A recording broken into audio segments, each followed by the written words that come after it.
Welcome to આઈસીએસના digital platform પર હું સહદેવ ચાવડા આપનું હાર્દિક સ્વાગત કરું છું.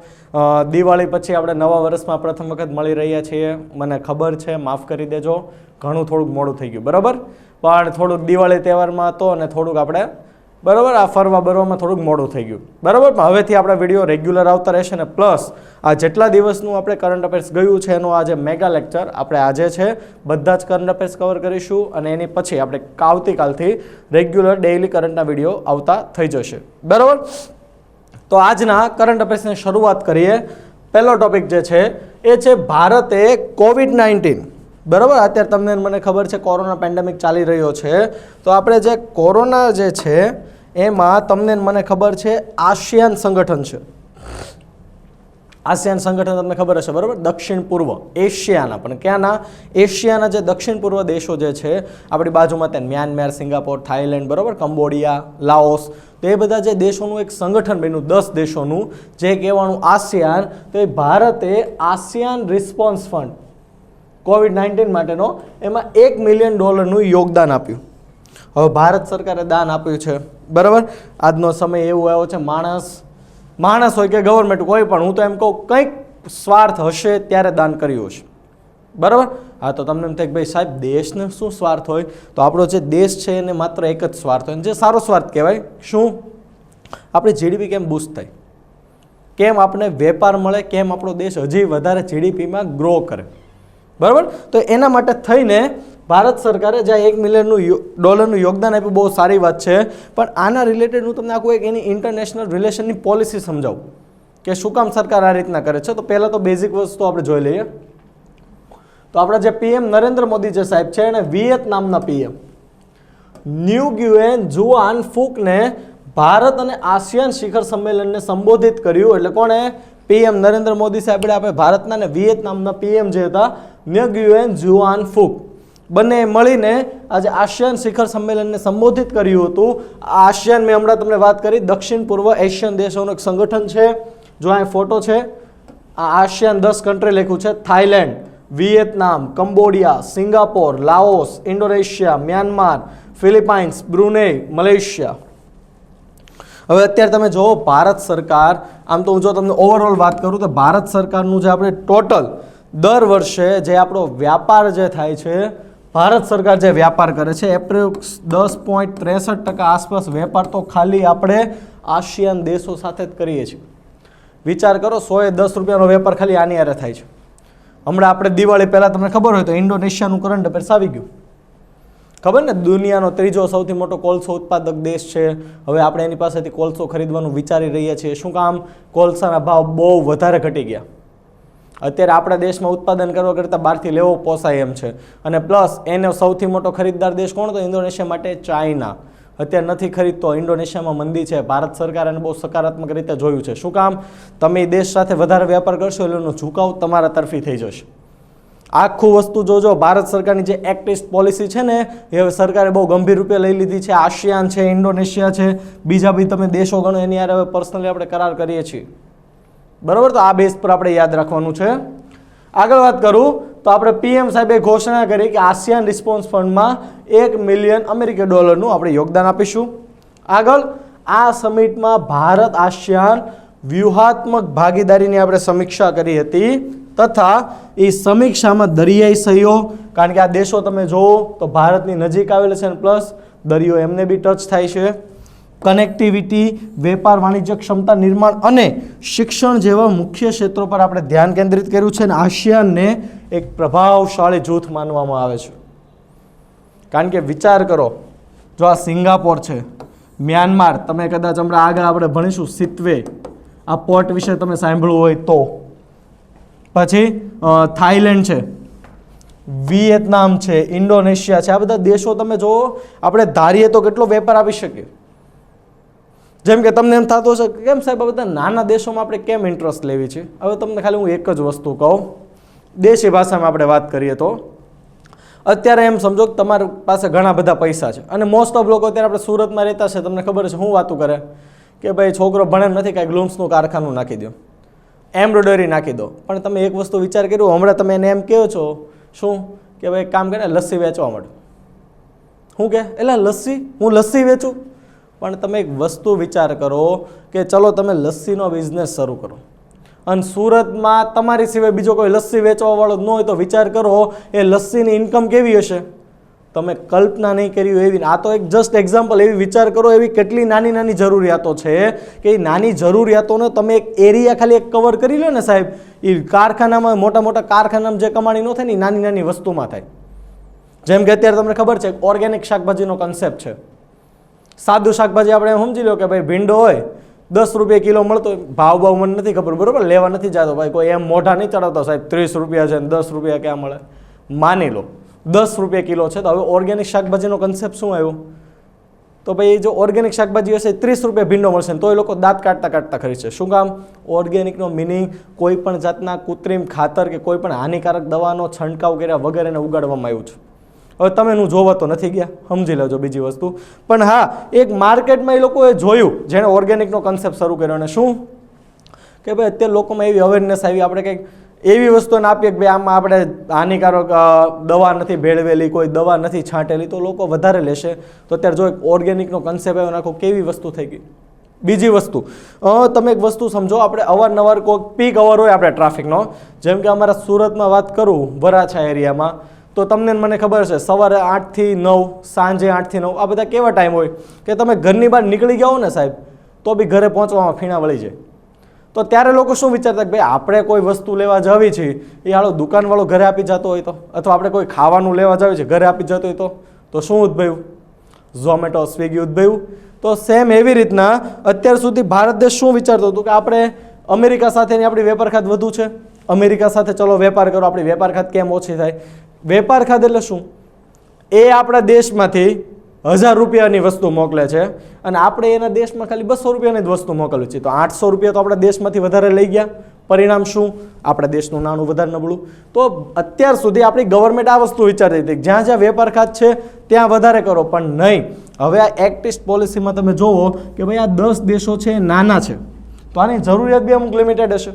તો એ જરૂરિયાતો પર જો અગર આપણે ફોકસ કરીશું અને એની જરૂરિયાત માટે જે બીજા દેશ પર નિર્ભર હોય મોટી મહાસત્તા પર, એની જગ્યાએ આપણા પર નિર્ભર થઈ જાય તો સાહેબ આ 10 દેશો છે. અને એક વસ્તુ આપણે દેશી તમને ખબર હોય બોલે માણા વધવાનું છે, જમીન નથી વધવાની. એમ એવી રીતના માણસ વધવાનું છે તો જરૂરિયાતો પણ વધવાની છે. એક વસ્તુ છે કે આજે આપણે 20 વર્ષ પહેલાં સ્માર્ટફોન નહોતા, તો આજે સ્માર્ટફોન છે. તો સ્માર્ટફોન તમે લેશો તો એની એસેસરીઝ, એનું નેટ, તો વિચાર કરો એક વસ્તુમાંથી એની કેટલી બાય પ્રોડક્ટ બી થાય. તમે પહેલાં આપણે નાના હતા ખાલી ચડ્ડી ટી શર્ટ પહેરીને આપણે આંટા મારતા, બરાબર, ચપ્પલ એક જ હોય. તો અત્યારે વિચાર કરો આપણે લગ્ન પ્રસંગમાં પહેરવાના અલગ હોય, આપણા શૂઝ દોડવાના અલગ હોય, ઓફિસમાં જવાના અલગ હોય. જેમ જીવન ધોરણ ઊંચું આવશે એમ તમારી નીડ્સ વધવાની છે, બીજું એક્સ્ટ્રા તમારા વધવાના જ છે, બરાબર, ખર્ચા. તો આ બધી વસ્તુનો તમે વિચાર કરો કે આ બધો જ વેપાર આપણે ટેક ઓવર કરી લઈએ તો આ જે બીજા દેશોની જે વેપાર ખાત આપણને પડે છે ને આમાંથી કવર થઈ જાય. પોલિસી સમજો, જીપીએસસીમાં આવ્યા છીએ હવે, બરાબર, તો આપણે એમ ન થવું છે કે નાના નાના દેશોમાં તો આપણે શું મળી રહેશે. મેં તમને કીધું એમ, અને કોઈ પણ સિટીમાં તમે જોજો, કોઈ પણ અમુક જોજો એક આઈસ્ક્રીમવાળો ફેમસ હશે, સ્કોડા બોડા લઈને આવતો હશે કે કોઈક સોડાવાળો એટલો આગળ હશે. શું કામ? એણે ત્યાંની એક જરૂરિયાત સમજીને એ પ્રમાણે લોકોએ એ રીતનો ધંધો સેટ કર્યો, બરાબર. તો તમે જુઓ, બરાબર, આપણે અમદાવાદમાં છે ઇસ્કોન થાળી આવે, ખાવાનો શોખીન છું, બરાબર. આ તો અમદાવાદવાળો હોય તો હું તમને ખાલી કહું, અમારે આપણે સુરતમાં સાસુમાં એવું બધું છે. એક નીડ સમજે કે ભાઈ લોકો અત્યારે બહારનું ખાવામાં બી કોઈ ગુજરાતી માગતું હોય તો તમે હાઈ લેવલની ફેસિલિટી આપીને ગુજરાતી થાળી લો. લોકો પૈસા ચૂકવવા માટે છે ને લોકો બહુ આગળ બી છે, સક્સેસ છે બિઝનેસ, બરાબર. તો એ જ વસ્તુ સેમ વસ્તુ દેશ પર એપ્લાય થવાની. નીડ સમજી લે, કવડું મોટું માર્કેટ થાય, આપણી ઓવરઓલ વેપાર ખાત ઓછી થાય. ઓકે, આગળ તમને કહું તો આસિયાન ક્ષેત્રમાં જો આપણે હમણાં જ વાત થઈ, આગામી બજારોમાં ઊંચી સંભાવના રહેલી છે. કેમ? તો ભાઈ વર્ષ 2022 સુધીમાં આ ક્ષેત્રમાં સરેરાશ 5.2 અથવા 5.2% ગ્રોથ થવાની સંભાવના છે. સરેરાશ આપણે ચાલે છે વર્ષ 2020, 21-22 તમે 5.2 ગણો તો 2 વર્ષમાં દેશનો ગ્રોથ કેટલો થઈ ગયો? 10.4% થઈ ગયો. આપણે કેમ જીડીપી દર વર્ષે 7 થી 7.5% એવરેજે વધતી હતી, આ મોંઘવારી વધી છે. લોકો એમ કહે મોંઘવારી વધી, પણ સામે તમારી આવક પણ વધી છે. પણ હા, આપને એ કઈ રીતના યુઝ કરવી, કયા બિઝનેસમાં નાખવું એ ન આવડે તો મોંઘવારીના પ્રમાણમાં તમારી આવક ન વધે, પણ હા, આવક વધી તો છે જ. આજે એક સિમ્પલ વસ્તુ છે, તમારા ઘરમાં નાનું એવું કંઈ કામ હશે, તમે કોઈ પણ મજૂરને લાવશો તો બી 200-300 નીચે લેવાનો નથી. તો 20 વર્ષ પહેલાં હું 200-300 લે, 20 વર્ષ પહેલાં 30-40 રૂપિયા ચાલતા હતા. મોંઘવારી પ્રમાણે વધે જ તેની આવક, બરોબર. એટલે આજે વૃદ્ધિ થવાની એમ ત્યાંના લોકોની જરૂરિયાત પણ વધશે, થોડુંક જીવન ધોરણ સુધરશે. તમે જ વિચાર કરો, તમારું ને મારું 2000ની સાલમાં જીવન કેવું છે અને 2019 ગણો ને, 20 તો બરોબર, આપણે બધા ઘરે બેઠીને શું કર્યું, મેગી જ ખાધી છે. ભારતમાં લોકડાઉનનો કોઈ કંપનીએ નફો કર્યો મેગી જ કહેવાય. રાષ્ટ્રીય ફૂડ જાહેર કરી દેવું જોઈએ. 2000ની સાલની તમે તમારી લાઈફસ્ટાઈલ જોઈ લો, તમે ખુદ જ ઓબ્ઝર્વ કરો, અને આજે 2019ની તમે તમારી લાઈફસ્ટાઈલ ઓબ્ઝર્વ કરો, એ આપણી હોય, આપણા ઘરની હોય, કોઈ પણ. કારણ કે દેશ ક્યારે વૃદ્ધિ કરશે, જ્યારે આપણે બધાનું જીવન ધોરણ એ રીતના ઊંચું આવે ત્યારે આપણે એમ કહી શકીએ કે નહીં, વૃદ્ધિ થઈ. બરાબર. 2030 સુધીમાં તે વિશ્વનું સૌથી મોટું સિંગલ માર્કેટ બની જશે, કારણ કે 10 દેશોનો સમૂહ છે. 5.2%ની સરેરાશથી ગ્રોથ થવાનો છે. તો વિચાર કરો, 10 વર્ષ પછી 5×10 50%. અત્યારે છે એનાથી 50%નું માર્કેટનો ગ્રોથ થઈ જાય, એટલે વિચાર કરો, આ 10 દેશો વિશ્વનું સૌથી મોટું સિંગલ માર્કેટ બની જાય, તો વિચાર કરો કોની લાળ ન ટપકે. કયો દેશ અહીંયા આવવા ન માગે? વિચાર કરો, બધા દેશ અહીંયા આવવા માગે. એટલા માટે તો ભારત છે, ચીન, જાપાન, ઓસ્ટ્રેલિયા પોતાનું બજારમાં સ્થાન મેળવવા માટે તો હવે એકબીજા સાથે હરીફાઈ બી આપણે શરૂ થઈ ગઈ. બરાબર. કારણ કે જો જાપાન, ઓસ્ટ્રેલિયા, ભારત, ચીન આ દેશોની નજીકમાં કહેવાય. ચીન આવી ગયો એટલે વિચાર કરી લેવાનું કે એનો પ્રોગ્રેસ જોરદાર જ હોય તો જ ચીન આવે. અત્યારે હમણાં લેટેસ્ટ ન્યૂઝ છે કે આપણે ઇમરાન પાકિસ્તાનના, બરાબર, G20માં ગયા હતા, 80 કરોડની લોન માફી લઈને આવ્યા છે, પણ એને તો ભીખ જ માગવાની છે. વસ્તુ યાદ રાખજો. ઓકે. આ જે 10 દેશો છે એનો નકશો છે, તમે જોઈ લો. આ મ્યાનમાર એટલે આપણી ભારતની સરહદ આવી ગઈ. ઓકે. ફરીથી સરકાર બની ગઈ છે, અને ભારત તરફી હું તમને સરકાર કહી શકું, બરાબર. પછી થાઈલેન્ડ, સૌથી વધારે ગુજરાતનું પબ્લિક ફરવા વાળું સ્થળ, બરાબર. ત્યાંના લોકોને માવા બોલતા આવડી ગયું, હું જઈ આવ્યો, મને ખબર છે. નો માવા એમ કરતો આપણે ન્યા સુધી આપણે આપણું બતાવી આવ્યા છીએ. ઓકે. પછી જો થાઈલેન્ડની નીચે આ બાજુ કંબોડિયા, એની પછી સિંગાપોર, જો કેટલો નાનો છે પણ ટુરિઝમ ક્ષેત્ર પર એટલો જ આગળ છે. ઇન્ડોનેશિયા, વિશ્વનો 3જો સૌથી મોટો કોલસો ઉત્પાદક દેશ. લાઓસ, પછી વિયેતનામ, મલેશિયા, પછી જો અહીંયા ફિલિપાઇન્સ, પછી આવશે બ્રુનેઈ, અહીંયા નાનું એવું. આ 10 જે છે એ છે આસિયાન મેમ્બર. હવે ભારત આસિયાન જે છે, આમાં ભારતે આસિયાન ભારત યોજના કે જે 5 વર્ષની છે, 2021થી 25ની આ યોજના ભારત અને આસિયાન એક્સેપ્ટ કરી છે, અને દેશોના નામ તો હમણાં આપણે વાત કરી, બરાબર. હવે ભારત માટે આસિયાન કેમ મહત્વપૂર્ણ છે? નવું તો કાંઈ નથી, આપણે જે હમણાં ચર્ચા કરી એ જ છે ચર્ચા, કે ભાઈ ભારત જે છે એ હવા, જમીન અને પાણી દ્વારા આસિયાન દેશો સાથે, જો આપણે નકશો મૂક્યો છે, આ જે મ્યાનમાર છે અહીંથી ગણો, આ નકશો થોડોક આપણે નીચો છે, તો આ ભારત દેશ છે એ તમે જમીન ગણો, આ પાણી ગણો કે હવાથી ગણો. હવાથી તો બધા દેશો સંકળાયેલા હોય, પણ એક આપણું બેનિફિટ છે કે જમીન માર્ગ ને પાણી માર્ગ બંને માર્ગથી આપણે એની સાથે જોડાયેલા છીએ, અને આ જોડાણ જે છે તો આપણે એક વ્યાપાર દ્વારા એ પૂર્વોત્તર ક્ષેત્રનો વિકાસ કરવાનો છે, વ્યાપાર અને કનેક્ટિવિટીના નિર્માણ દ્વારા, અને તે ભારતની એક્ટ ઈસ્ટ પોલિસીનું મુખ્ય કેન્દ્ર બિંદુ છે. કારણ કે આ દેશો છે એમાં આપણે જે હમણાં વાત થઈ તો એમાં કેટલા છે? સિંગાપોર છે, મલેશિયા છે, થાઈલેન્ડ. આવા ગણિત આસિયાના 3-4 દેશો દેવા છે કે જેને ટુરિસ્ટ સ્પોટ વિકસાવીને અત્યારે સારી એવી પ્રગતિ આપણે કહી શકીએ કરી. પણ બાકીના દેશોનું શું? તો આપણે ત્યાં વેપાર આપીને એનું જીવન બી આપણે કરી શકીએ, ને પ્લસ આપણી વેપાર ખાત પણ આપણે ઘટાડી શકીએ. આસિયાન સાથેના વ્યાપારને વધારે સારો બનાવવા માટે ભારતે મ્યાનમાર, થાઈલેન્ડ અને વિયેતનામ જેવા દેશોના સંપર્કમાં હવે આપણે વધારો કરી દીધો છે, બરાબર. અને તમારે તમારી ઇન્ટરનેશનલ પોલિસી વિકસાવી તો પડશે જ, બરાબર. કારણ કે જો નહીં વિકસાવી, આ વસ્તુ જોઈ લો કે આ દેશો સાથે ચાઇનાનો વેપાર જો વધી ગયો તો આ જે ઈસ્ટ, જે પૂર્વ બાજુ છે, સમજો કે સંપૂર્ણપણે ચીનનું નિયંત્રણમાં આવી જાય. હવે આમાં આપણે બહુ સારા સંબંધો બની ગયો. એક વસ્તુ છે, આજે કેમ પાકિસ્તાનનું ગ્વાદર બંદર છે તો ચાઇનાને પોતાનું મિલિટરી બેઝ બનાવ્યું. તો આજે દેશો સાથે આપણે સંબંધ હોય તો ત્યાં એ આપણે પોતાનું મિલિટરી બેઝ ત્યાં બનાવવા દે. તો વિચાર કરો કે હજી આપણો જે સંપર્ક છે એનાથી બી આપણો કેટલો ઘણો વધી જાય. બરાબર, ઘણા આના ફાયદા હોય, પણ એની માટે એક સંબંધ ડેવલપ કરવો પડે. તમારે તમારા બાજુવાળા પાડોશી પાસેથી ખાંડ જોતી હોય તો એની હાટું પહેલાં એવો વ્યવહાર હોવો જોઈએ, ત્યારે આપે, બાકી કોઈ નથી આપતો. બરાબર, બાકી તો લોકોને ઘરે પાટિયા માર્યા જ હોય છે, કૂતરાથી સાવધાન એમ. ઓકે, આગળ હવે આ જે ભારત જે છે એ આસિયાનમાં મ્યાનમાર દેશની મેં તમને વાત કરી. તો એ જે મ્યાનમારમાં પહેલાં તો આ એક વસ્તુ છે, આ સિતવે પોર્ટ જે છે અને આપણું ભારતનું મ્યાનમાર, બરાબર, સોરી ભારતનું મેઘાલય, પણ મિઝોરમ, માફ કરી દેજો, આ જે મિઝોરમ જે છે એની હમણાં તમને વાત કરું અને આ તમને સિતવેની વાત કરું એ પહેલાં હું તમને વાત કરું કે ભારતે 1400 કિલોમીટર ત્રિપક્ષીય હાઈવે બનાવવા માટેના કરાર પર હસ્તાક્ષર કર્યા છે, જે ભારત, મ્યાનમાર અને થાઈલેન્ડને જોડશે. ભારત, મ્યાનમાર, એટલે આવી રીતના આપણે બનાવી શકીએ. બરાબર, અને અહીંયા થાઈલેન્ડ, જો વ્યવસ્થિત બતાવી દઉં, ભારત, મ્યાનમાર અને થાઈલેન્ડ, આ 1400 કિલોમીટરનો આપણે ત્રિપક્ષીય હાઈવે બનાવવાના છીએ. ત્યારબાદ કાલાદાન મલ્ટી મોડલ ટ્રાન્સપોર્ટ પ્રોજેક્ટ લાગુ કરવામાં જે આવી રહ્યો છે. બરાબર, મિઝોરમ રાજ્યની સાથે સિતવે પોર્ટને જોડવામાં આવશે. હવે અહીંયા જે આપણું મિઝોરમ રાજ્ય જે છે, બરાબર, ત્યાંથી આ જો સિતવે પોર્ટ છે અને એક બીજી યોજના છે આ સિતવેથી કોલકાતા. જો આ પોર્ટને આપણે જોડી દઈએ અને એમાં આપણે કોઈ વેરાની આંશિક રાહત આપી દઈએ તો વિચાર કરો માલ સામાનનું આદાન પ્રદાન કેટલું ઇઝી થઈ જશે.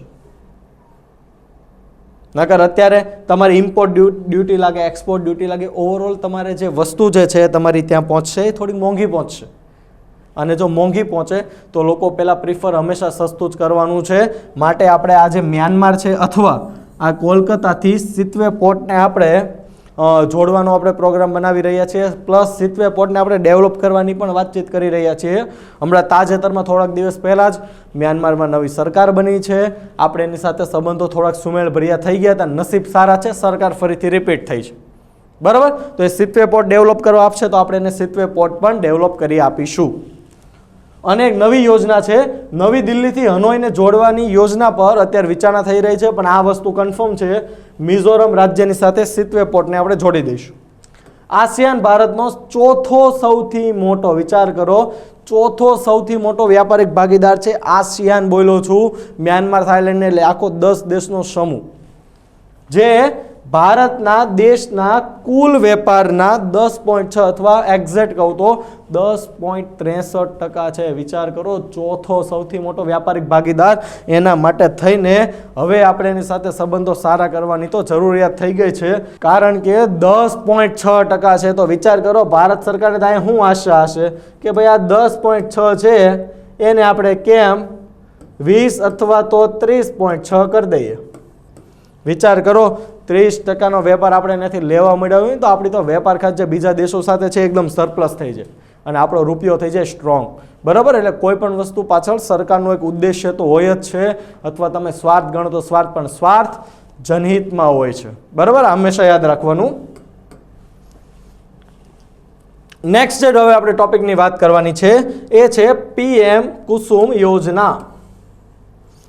PM કુસુમ યોજના, તમને મને ખબર છે એનું પૂરું નામ, પ્રધાનમંત્રી કિસાન ઉર્જા સુરક્ષા ઉત્થાન મહાભિયાન. કુસુમ યોજના, નામ જ આમાં જો નામ એવું છે કિસાન, તો કિસાન રિલેટેડ હશે, શબ્દ છે ઉર્જા. તો આ યોજનાનો મેઇન પર્પઝ શું હતો? તો ભાઈ ખેતીમાં તમને મને ખબર હોય પંપ લાગ્યા હોય, પંપ ખબર છે ને, આમ એક આમ પંપમાંથી પાણી શરૂ હોય, પણ પંપમાં થતું શું? ગુજરાતમાં તમને ખબર હોય 8 કલાક વીજળી આપણે આપીએ, ક્યારેક રાતે હોય, ક્યારેક સવારે હોય. તો હવે જ્યારે રાતે વીજળી હોય સાહેબ, ત્યારે ખેડૂતને ત્યાં જવું પડે. શું કામ? એ વીજળી આવે, શરૂ કરે, પાણી પાય, લઈને પાછો કોઈક ઝટકો મારે, તો એ ઝટકો મારે પાછું બંધ થાય, ફરીથી શરૂ કરવા જવાનું. એમાં ખેડૂતો બહુ હેરાન થતા. આપણે ગુજરાતમાં નહીં, આખા ભારતમાં વીજળીના લીધે તો એના માટે સરકાર પીએમ કુસુમ યોજના લાવ્યા, જેની અંતર્ગત આપણે ગ્રીડ કનેક્ટેડ સોલાર પંપ છે અથવા બેઠા સોલાર પંપ આપણે ખેડૂતોને આપીશું વિથ સબસિડી. હવે સોલાર પંપ લાગે તો શું થશે? તો ભાઈ સોલાર પંપથી સૂર્યથી વીજળી મળવાની છે, તો ખેડૂતને સવારમાં બી એને પંપથી પાણી પાવું હોય તો પાઈ શકશે. શું કામ? વીજળી તો ડાયરેક્ટ મળે છે. તો એનાથી શું થશે કે ભાઈ રાતે અમુક જગ્યાએ આપણે એવા ખેતર હોય છે જંગલોની બાજુ, તો ભાઈ ત્યાં પ્રોબ્લેમ રહે. જેમ કે આપણે ગુજરાતમાં સુરતમાં એ બાજુ માંડવી તાલુકો છે, માંગરોળ તાલુકો છે, તો દીપડાના ત્રાસ હોય છે. શું કામ? અને એમાંય રાતે હોય તો ભય કેટલો વધી જાય. ના છૂટકે તમારે પંપ બંધ થઈ ગયો, પંપ શરૂ કરવા જાવ, જીવની જોખમ થઈ જાય. તો એના માટે થઈને આ કુસુમ યોજના લાવ્યા છે. Main purpose solar pump. કેમ આખા દેશમાં સોલાર પંપ અથવા તો grid connected solar pump develop કરવા, જેનાથી ખેડૂતો દિવસે એની બધી જ નીડ્સ જે છે એ પૂરી કરી શકે. તો આ જે કુસુમ યોજના જે છે એ નવીન અને નવીનીકરણીય ઉર્જા મંત્રાલયે હમણાં 13 નવેમ્બર 2020ના રોજ આ યોજનાના જે અમલીકરણની માર્ગદર્શિકા જે છે એમાં સુધારો કર્યો. માર્ગદર્શિકા શું છે? તો આ જે યોજના જે છે એ જો તમે ડિટેલમાં વાંચી હોય તો આમાં ઘટક A, B અને C છે. આ ઘટક A, B અને C જે છે એની માર્ગદર્શિકામાં સરકારે થોડોક સુધારો લાવ્યો છે. પહેલાં તો બેઝિક વાત કરી દઉં તો ખેડૂતો માટેની એક યોજના છે જેનો હેતુ દેશભરમાં solar pump, grid connected solar અને અન્ય નવીનીકરણીય વીજ પ્લાન્ટ સ્થાપિત કરવાનું છે. બરાબર? આ કુસુમ યોજના છે. અહીં ફોટો છે જો પ્રધાનમંત્રી કુસુમ યોજના. અહીંયા બી લખ્યું છે કિસાન प्रधानमंत्री कुसुम योजना के तहत सब्सिडी और ऊर्जा उपकरण स्थापित कर सकते हैं. खेतों के सिंचाई के लिए बिजली या डीजल की बजाय ऊर्जा निर्मित पंप का इस्तेमाल कर सके. बराबर? एना માટે થઈને સરકારે કુસુમ યોજના જાહેર કરી છે. હવે આ જે કુસુમ યોજના જે છે આ યોજનાની તમને વાત કરું તો એના જે ઘટકોમાં આપણે સુધારો લાવ્યા છીએ એ ઘટકમાં આર્થિક બાબતોની કેબિનેટ સમિતિ CCCA દ્વારા 19 ફેબ્રુઆરી 2019ના રોજ આપણે આ યોજનાને મંજૂરી આપી હતી. ગયા વર્ષે આ યોજનાને મંજૂરી આપી હતી અને આ યોજનામાં વર્ષ 2022 સુધીમાં ખાસ યાદ રાખજો 25,750 મેગાવોટ 25,750 મેગાવોટના ક્ષમતાના સોલાર અને અન્ય નવીનીકરણીય પાવર પ્લાન્ટ ઉમેરવાનો લક્ષ્યાંક હતો સરકારનો. બરાબર? 2022 સુધીનો છે. આ જે પીએમ કુસુમના મેં તમને જે વાત કરી 3 ઘટકો છે તો એ કયા છે? તો ઘટક એમાં સરકાર શું નક્કી કર્યું છે? વિકેન્દ્રીકૃત ground mounted grid connected renewable power પ્લાન્ટની સ્થાપના. બીજું સ્ટેન્ડ અલોન એકલ સોલાર પાવર એગ્રીકલ્ચર પંપની સ્થાપના. અને ત્રીજું ગ્રીડ સાથે જોડાયેલા કૃષિ પંપનું સોલરાઇઝેશન. ઓલરેડી જે ગ્રીડ સાથે જોડાયેલા છે, વીજળીથી ચાલે છે, તો એવા પંપનું આપણે સોલરાઇઝેશન કરવા નાખવાનું. જે સોલાર પાવર એગ્રીકલ્ચર જ્યાં નથી ત્યાં ખેડૂતને આ સોલાર પંપ આપણે સબસિડી આપીને એને પ્રોત્સાહિત કરવાના. તમે મુકાવો, તમારે બહુ સારું પડશે.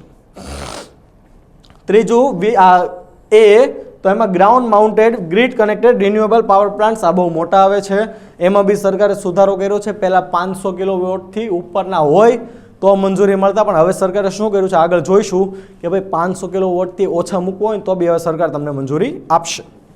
તો હવે જે આપણે જોશું એ છે કુસુમ યોજનામાં આપણે હમણાં મેં તમને કીધું માર્ગદર્શિકા આપણે જાહેર કરી. તો શું સંશોધન કર્યું આપણે?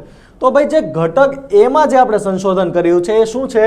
તો હવે જે સોલાર પ્લાન્ટ જે છે પંપવાળા એ ખેડૂતોની માલિકીની ગોચર અને કાદવવાળી જમીન પર પણ લગાવી શકાશે, જે પહેલાં નહોતું. બરાબર? કારણ કે ગોચર જમીન હોય, ગાયું ચરતી હોય, આપણે ગૌચર અને કાદવવાળી જમીન, તો પહેલાં એમાં આપણે લગાવી નહોતા શકતા, પણ હવે લગાવી શકીશું. તો આ બહુ સારું કહેવાય. એટલે આનાથી હજી સોલાર પ્લાન્ટ લાગવાની શક્યતા હજી વધી જશે. બીજું, નાના ખેડૂતોની ભાગીદારી વધારવા માટે, કારણ કે હમણાં જ આપણે વાત થઈ, પહેલાં તો 500 કિલોવોટ નીચેના તો પ્લાન્ટ જ ન હોય.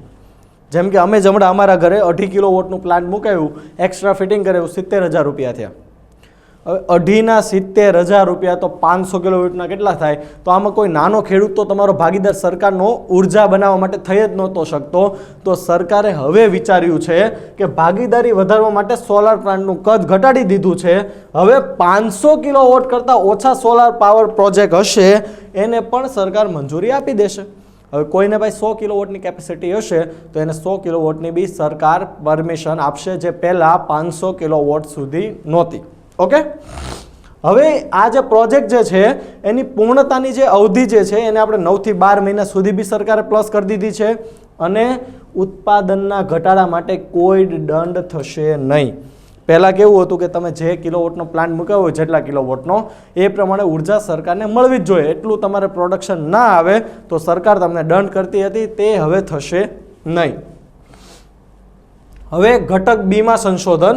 તો ઘટક બીમાં જે છે તો MNRE રાષ્ટ્રીય સૂચના શિક્ષા અને સંચારની પ્રવૃત્તિઓ માટે IEC બરાબર પ્રવૃત્તિઓ માટે 33% લાયક સેવા ફી રાખશે. ખાસ યાદ રાખજો, આપણે રાષ્ટ્રીય સૂચના શિક્ષા અને સંચારની પ્રવૃત્તિઓ માટે PM કુસુમ યોજનામાં ખાસ યાદ રાખવાનું છે, વિધાનમાં આવી શકે 33% હવેથી લાયક ફી સેવા રહેશે. કેન્દ્રીયકૃત જે ટેન્ડરિંગ હશે આપણે એમાં ભાગીદારી માટે MNRE પાત્રતામાં બી હવે સુધારો કરી દીધો છે. ઓફકોર્સ કરવો જ પડશે, કારણ કે આમાં ઘણા બધા ફેક્ટર છે. આપણે હમણાં જ ભણ્યા એક ફેક્ટર કયું, 500 કિલોવોટથી નીચેનાને આપણે ભાગ લઈ શકતા નહોતા, હવે ભાગ લઈ શકશે ટેન્ડરિંગમાં, સ્વાભાવિક છે. એટલે એની પાત્રતામાં હવે તમારે સુધારો કરવો જ પડશે. આગળ સુધારેલી ગાઈડલાઈન મુજબ યુનિવર્સલ સોલાર પંપ કંટ્રોલર એટલે USPC સાથે સોલાર વોટર પમ્પિંગ સિસ્ટમ માટે એક અલગ બીડ આપણે ભાવ મંગાવવામાં આવશે.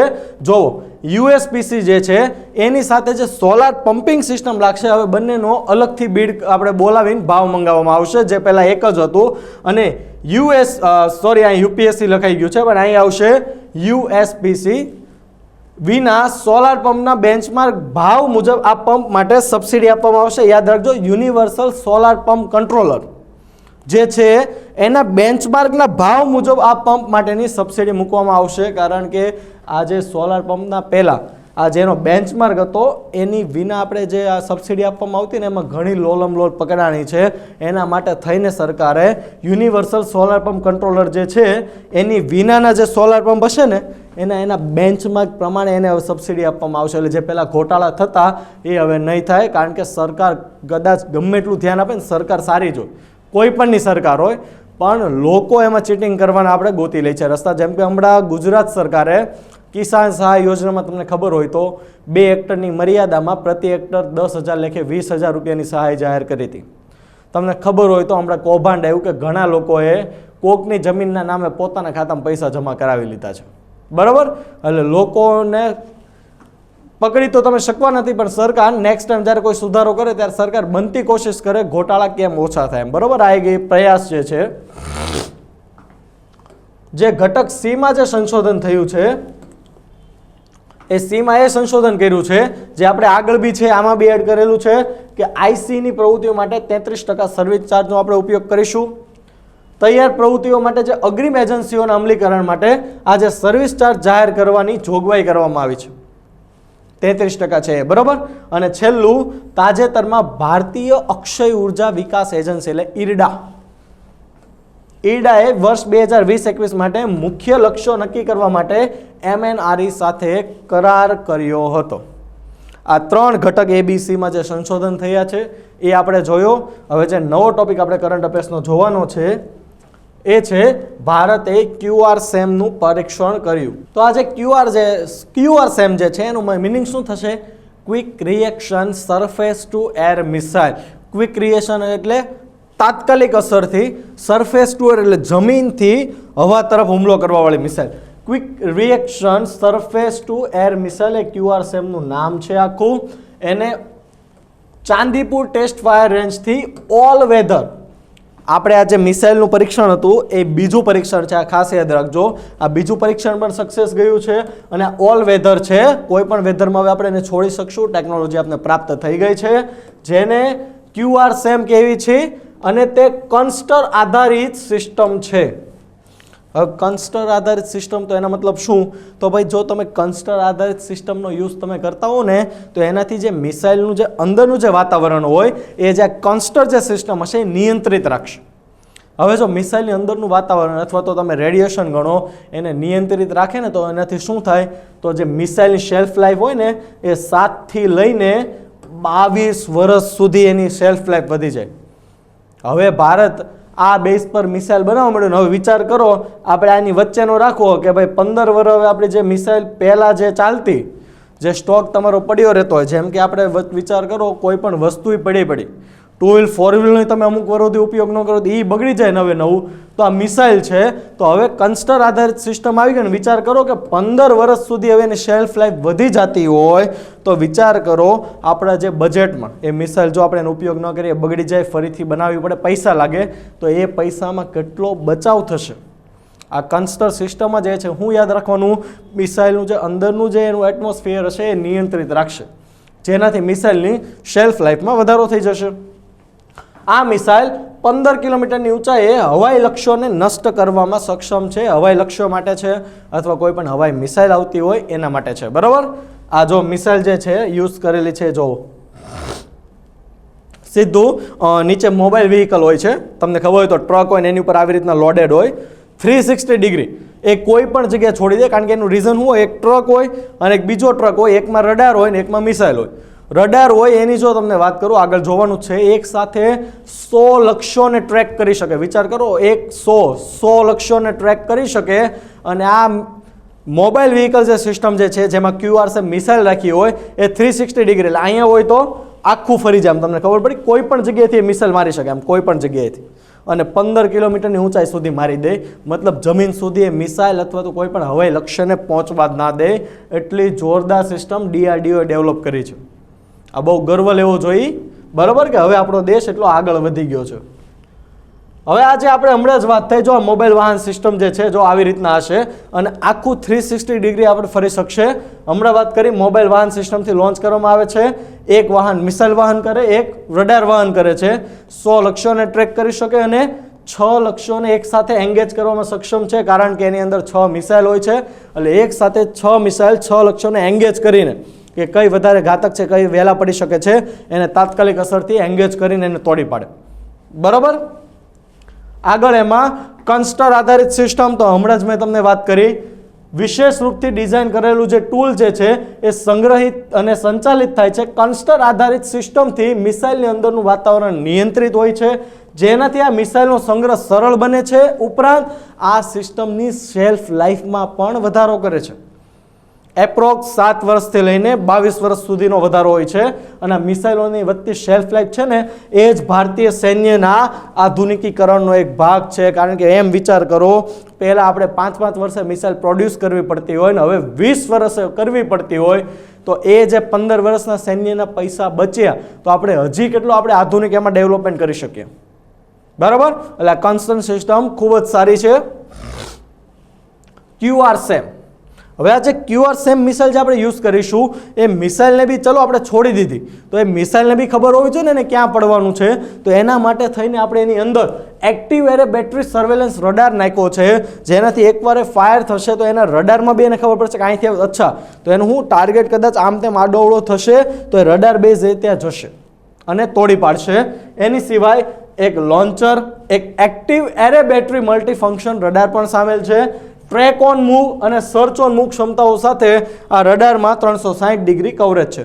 ટ્રેક ઓન મૂવ બરાબર એને ટ્રેક કરે ને એને ટ્રેક કરીને એની તરફ મૂવ કરે. સર્ચ ઓન મૂવ સર્ચ બી થઈ શકે અને મૂવ કરી શકે. ઓકે.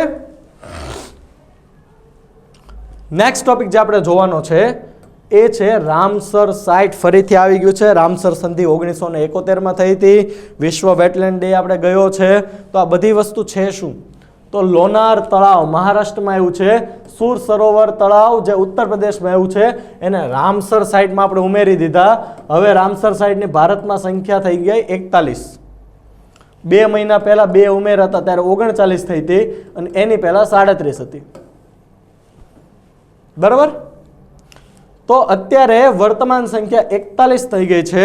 તો પહેલા તો વેટલેન્ડ કહેવાય. રામસર સાઇટમાં વેટલેન્ડનો સમાવેશ થાય. જેમ કે ગુજરાતમાં વાત કરું તો નળ સરોવર રામસર સાઇટમાં છે. તો આ વેટલેન્ડ કેમ આપણા માટે એટલા અગત્યના છે? ગયા વર્ષનું કરંટ અફેર્સ તમને ખબર હોય તો વેટલેન્ડને આપણે સંરક્ષિત કરવા માટે સરકારે એક પ્રોજેક્ટ લોન્ચ કરી દીધો. તો ભાઈ વેટલેન્ડ કેમ એટલા મહત્વના છે?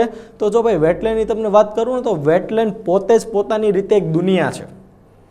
આજે લોનાર તળાવ કહું સુર સરોવર તળાવ કહું તમને તો સુર સરોવર તળાવ જે છે 100થી વધારે પક્ષીઓની વસાહત ત્યાં છે. કેટલા તો લુપ્તપ્રાય પક્ષીઓ પણ છે. તો વિચાર કરો એક પોતાનામાં દુનિયા છે. પ્લસ જે આ તળાવ જે હશે એક મોટો સરોવર તમે કહી શકો તો એની અંદર બી એક દુનિયા છે પાણીની અંદરની. અને એવું કહેવાય છે કે વેટલેન્ડ હોય ને વેટલેન્ડ, તો ત્યાં આજુબાજુની જમીનમાં કોઈ દિવસ પૂર ન આવે. વેટલેન્ડના પોતાનામાં જ ઘણા ફાયદા છે, પણ આજના સમયમાં આ વેટલેન્ડમાંથી આપણે ઓવર ફિશિંગ તમે કરી નાખો અથવા એમાં રેતી કાઢી નાખો, તો આના લીધે આજે ભારતમાં જે વેટલેન્ડ જે છે એ ખતમ થઈ રહ્યા છે. તો એના લીધે ઘણું આપણે જે એન્વાયરમેન્ટલ રિલેટેડ પ્રોબ્લેમ શરૂ થયા, તો ભારત સરકારે ફરીથી આ વેટલેન્ડને પુનર્જીવિત કરવાનો લક્ષ્યાંક નક્કી કર્યો છે. અને હવે આપણે દર વર્ષે જે સરકાર ટાર્ગેટ જે સેટ કરશે એ પ્રમાણે દર વર્ષે એને હવે જીવિત કરીશું. કારણ કે વેટલેન્ડ હકીકતમાં કોઈ પણ દેશ માટે, અથવા તો ગુજરાતીમાં કહું તો આદ્રભૂમિ, એ ખૂબ જ જરૂરી છે. એનાથી આજુબાજુનું એટમોસ્ફિયર, એન્વાયરમેન્ટ બધી રીતના સુરક્ષિત રહે છે. તો આ થઈ બેઝિક વાત. તો વાત કરું તો પર્યાવરણ અને વન અને જળવાયુ પરિવર્તન મંત્રાલય છે તેને તાજેતરમાં મહારાષ્ટ્રનું લોનાર તળાવ અને ઉત્તર પ્રદેશનું સુર સરોવર તળાવને રામસર સાઇટમાં ઉમેરવામાં આવ્યા છે તેવું એમણે જાહેરાત કરી. લોનાર તળાવ તમને ખબર છે મહારાષ્ટ્રમાં આવ્યું છે, પરંતુ દેશનું એકમાત્ર ક્રેટર તળાવ છે. ક્રેટર તળાવ એટલે શું? તો ભાઈ ઉલ્કા, આપણે પ્લેસ્ટોસીન યુગમાં લગભગ એક ઉલ્કા પડી હતી અને ઉલ્કાના લીધે એટલો મોટો ખાડો પડી ગયો ઊંડેથી, અને ત્યારબાદ એક સમય જતાં એ જે ઉલ્કાનો ખાડો હતો એને ક્રેટર કહેવાય. એ ખાડામાં એક તળાવ બની ગયું, બરાબર. અને ક્રેટર આપણે જો જિયોગ્રાફિકલ લેંગ્વેજની વાત કરું તો આ ક્રેટર એકમાત્ર શું કામ છે? ઉલ્કાથી બનેલું છે. એટલે જનરલી કેવું હોય કે આપણે ભૌતિક ભૂગોળની વાત કરું જીપીએસસી બેઝ પર, તો જે જ્વાળામુખી છે, બરાબર, સતત સક્રિય રહેતો હોય. આપણે ઇમેજની વાત કરું, સપોઝ સમજો આ જ્વાળામુખી છે, બરાબર. હવે આ જે જ્વાળામુખી છે સમજો સક્રિય છે, સતત લાવા આમાંથી પડી રહ્યો છે.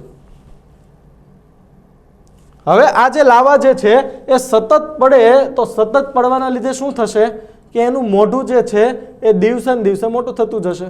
આપણે આમ મોટું ગણો, બરાબર, એક ધારણા છે, એક ઇઝી લેંગ્વેજમાં, ચિત્રકામ મારું એટલું સારું નથી. તો ત્યારબાદ અમુક હજારો વર્ષો કે લાખો વર્ષો પછી એ વાળા ઘડીએ જ્વાળામુખી ફાટવાના કારણે એનું મોઢું મોટું થઈ ગયું, અને પછી એ જ્વાળામુખી નિષ્ક્રિય થઈ ગયું. તો એનું જે મોઢું મોટું થઈ ગયું, વરસાદ પડશે, બરાબર, એ વરસાદના લીધે આખું એક તળાવ આપણે બની જાય, તો એને બી તમે ક્રેટર કહી શકો.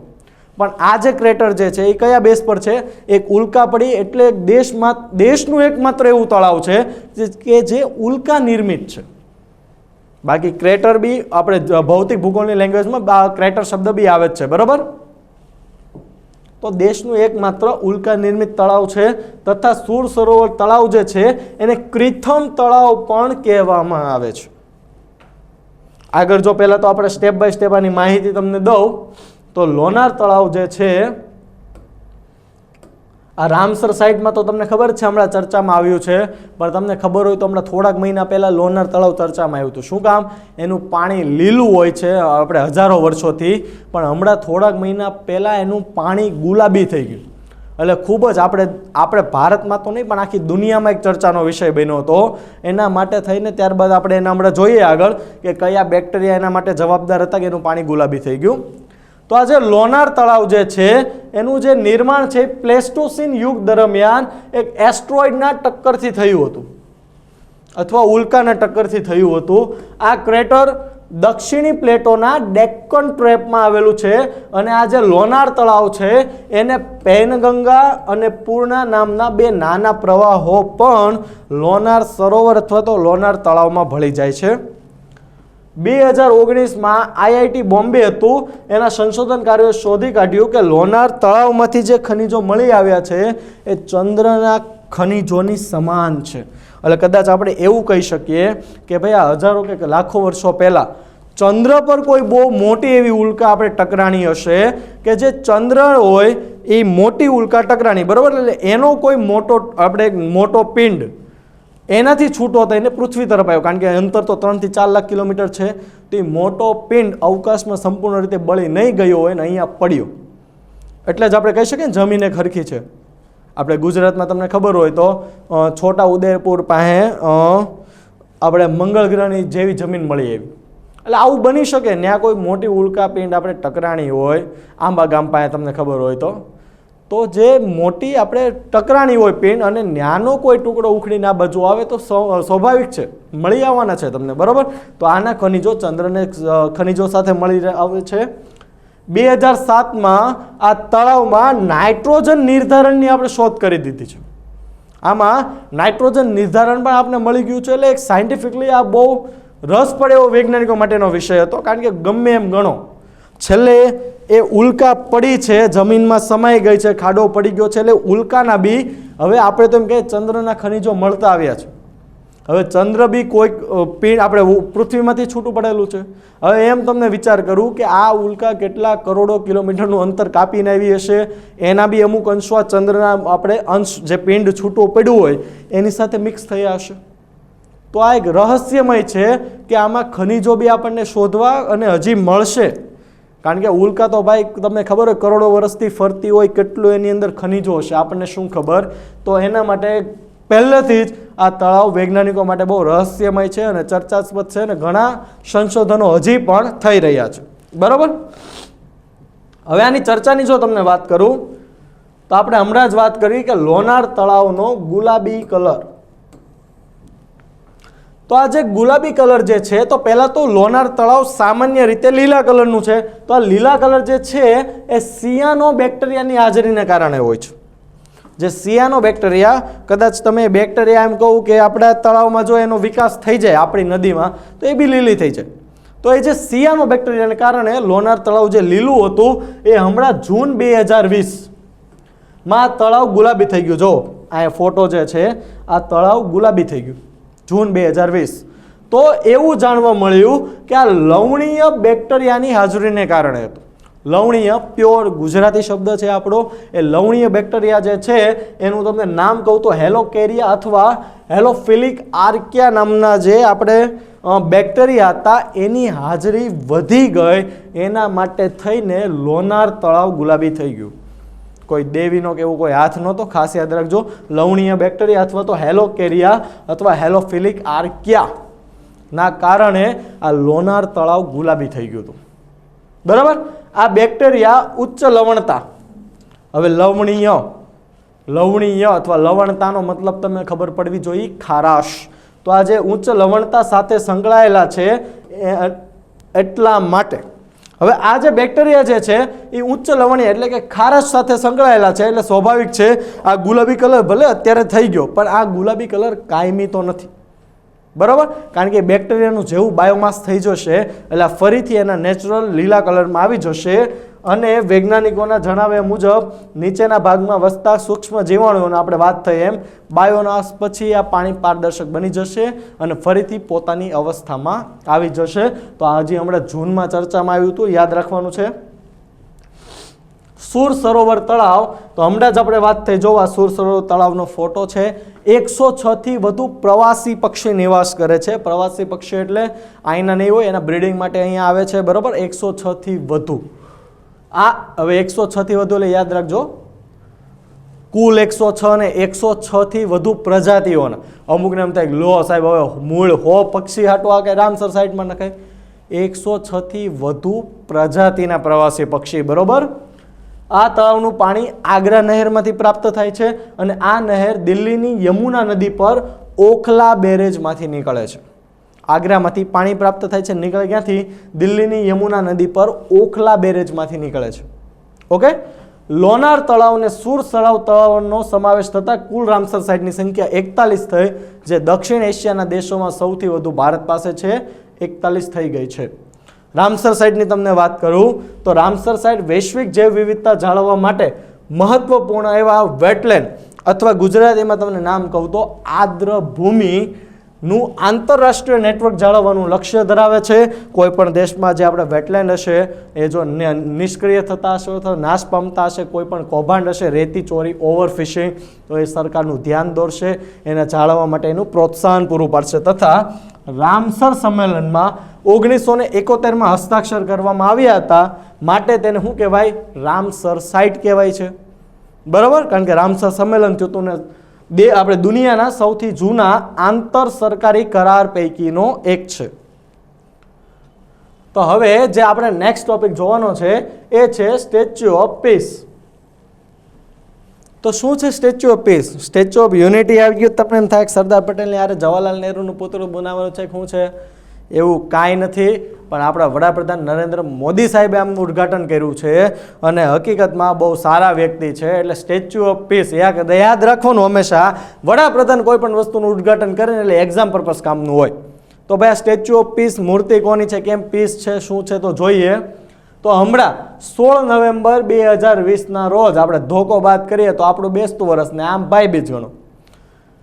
પીએમ નરેન્દ્ર મોદીએ સ્ટેચ્યુ ઓફ પીસનું અનાવરણ કર્યું હતું, જોવા અહીંયા છે, અને આમનું નામ છે શ્રી અથવા તો આચાર્ય શ્રી વિજય વલ્લભ સુરેશ્વરજી મહારાજ. બરાબર, આચાર્ય શ્રી વિજય વલ્લભ સુરેશ્વરજી મહારાજની 151મી જન્મ જયંતિની ઉજવણી માટે આ પ્રતિમાનું અનાવરણ કર્યું હતું. હવે પ્રતિમાનું અનાવરણ કર્યું, નામ પરથી તમને ખબર પડી ગયા હશે, જૈન આચાર્ય હશે. હવે હિન્દુ ને જૈનમાં શું છે? અષ્ટધાતુની મૂર્તિ બને આપણે. બરાબર, તો જો અષ્ટધાતુની મૂર્તિ બનેલી છે અને અષ્ટધાતુનો ઉપયોગમાં શું આવે?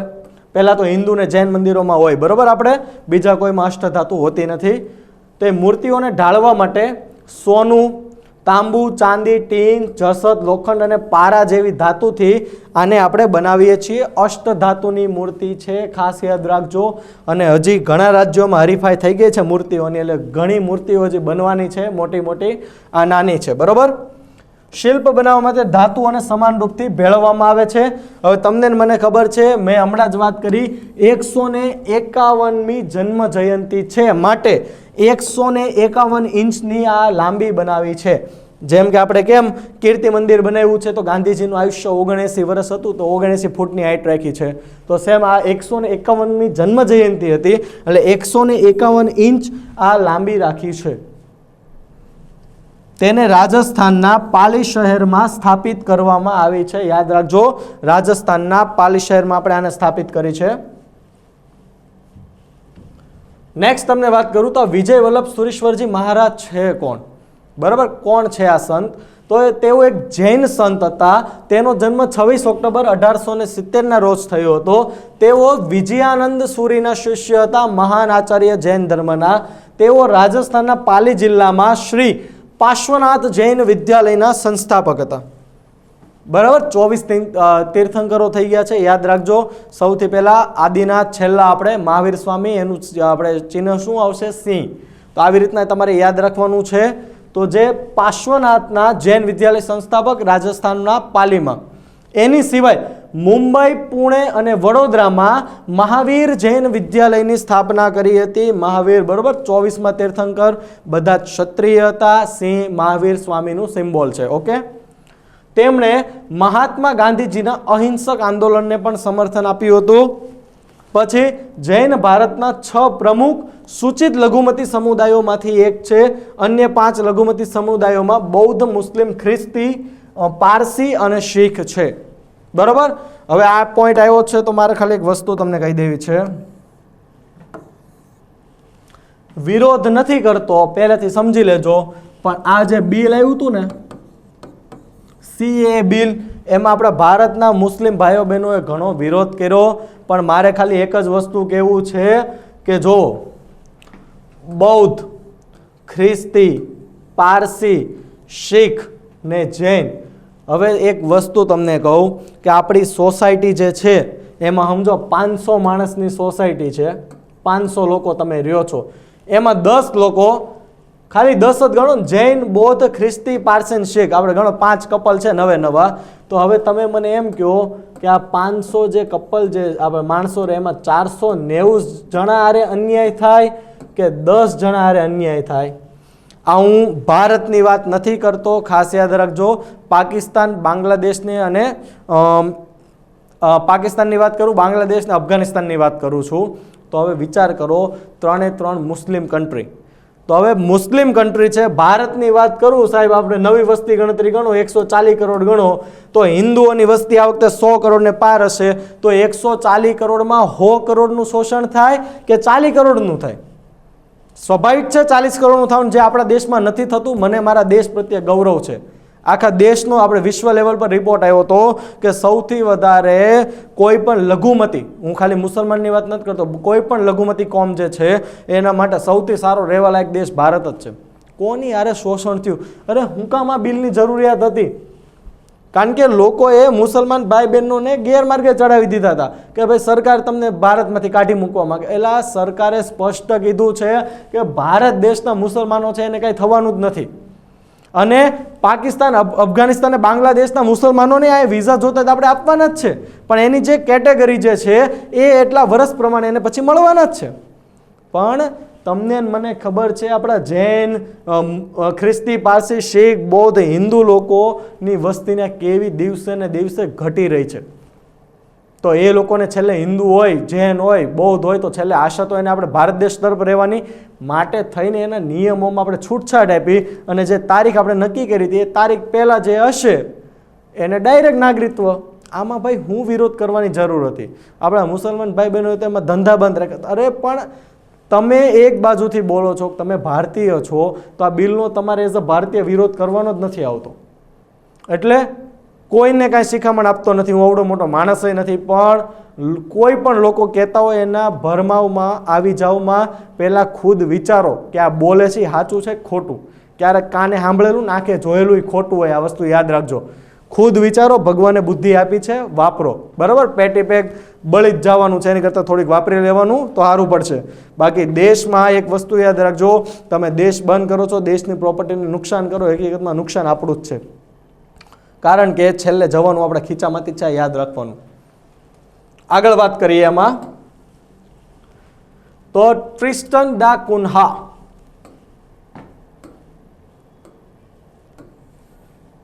ટ્રિસ્ટન દા કુન્હા શું છે? તો ભાઈ એટલાન્ટિક મહાસાગરનો સૌથી મોટો દરિયાઈ સંરક્ષણ ક્ષેત્ર અને આપણે બનાવ્યું છે ટ્રિસ્ટન દા કુન્હાને. એટલાન્ટિક મહાસાગરનો સૌથી મોટો દરિયાઈ સંરક્ષણ ક્ષેત્ર બનાવી દીધું. વિશ્વ લેવલના કરંટ અફેર્સના સવાલ બહુ ઓછા હોય, પણ એ જે બહુ ઓછામાં બી જે 2-3 પૂછાય ને આવા ટોપ લેવલના હોય ને એવા આવી શકે. તો એની આપણે વાત કરીએ તો આ બ્રિટિશ પ્રદેશ આને લાગે છે. ટ્રિસ્ટન દા કુન્હાને એને એટલાન્ટિક મહાસાગરનો સૌથી મોટો દરિયાઈ અનામત આપણે જે જાહેર કર્યો, કારણ કે આ પ્રદેશનો 90%થી વધુ, આગળ હું તમને વાત કરીશ, આપણે સપોઝ એમ સમજો કે આ ભાઈ જે ક્ષેત્ર જે છે એનો 90%થી વધુ આ ભાગ જે છે એ રેતી કાઢવા, બોટમ ટ્રાવેલિંગ, ફિશિંગ અને ઊંડાઈ દરિયાઈ ખનન પર હવે પ્રતિબંધ મુકાઈ જશે. કારણ કે આની અંદર 2 સાઇટો એવી છે કે જે વર્લ્ડ હેરિટેજ સાઇટમાં સમાવેશ થયો છે. આનું તમે જીઓગ્રાફિકલ તમે લોકેશન જોવો તો આ બધી જ રીતના આને આપણે દરિયાઈ સંરક્ષણ ક્ષેત્ર જાહેર કરવાની ખૂબ જ જરૂરિયાત હતી. નકર આ ક્ષેત્ર ફિનિશ થઈ જાત, બરાબર, આ ક્ષેત્ર તબાહ થઈ જાત. મેઇન વસ્તુ તો જવો આ જ નડે છે, રેતી કાઢવાનું. બોટમ ટ્રાવેલિંગ ફિશિંગ જે છે, બોટમ ટ્રાવેલિંગ ફિશિંગ કરો એમાં કોઈ પ્રશ્ન નથી, પણ ઓવર ફિશિંગ જે થઈ જાય છે ને એના લીધે દરિયાઈ જીવસૃષ્ટિ નાશ થઈ જાય.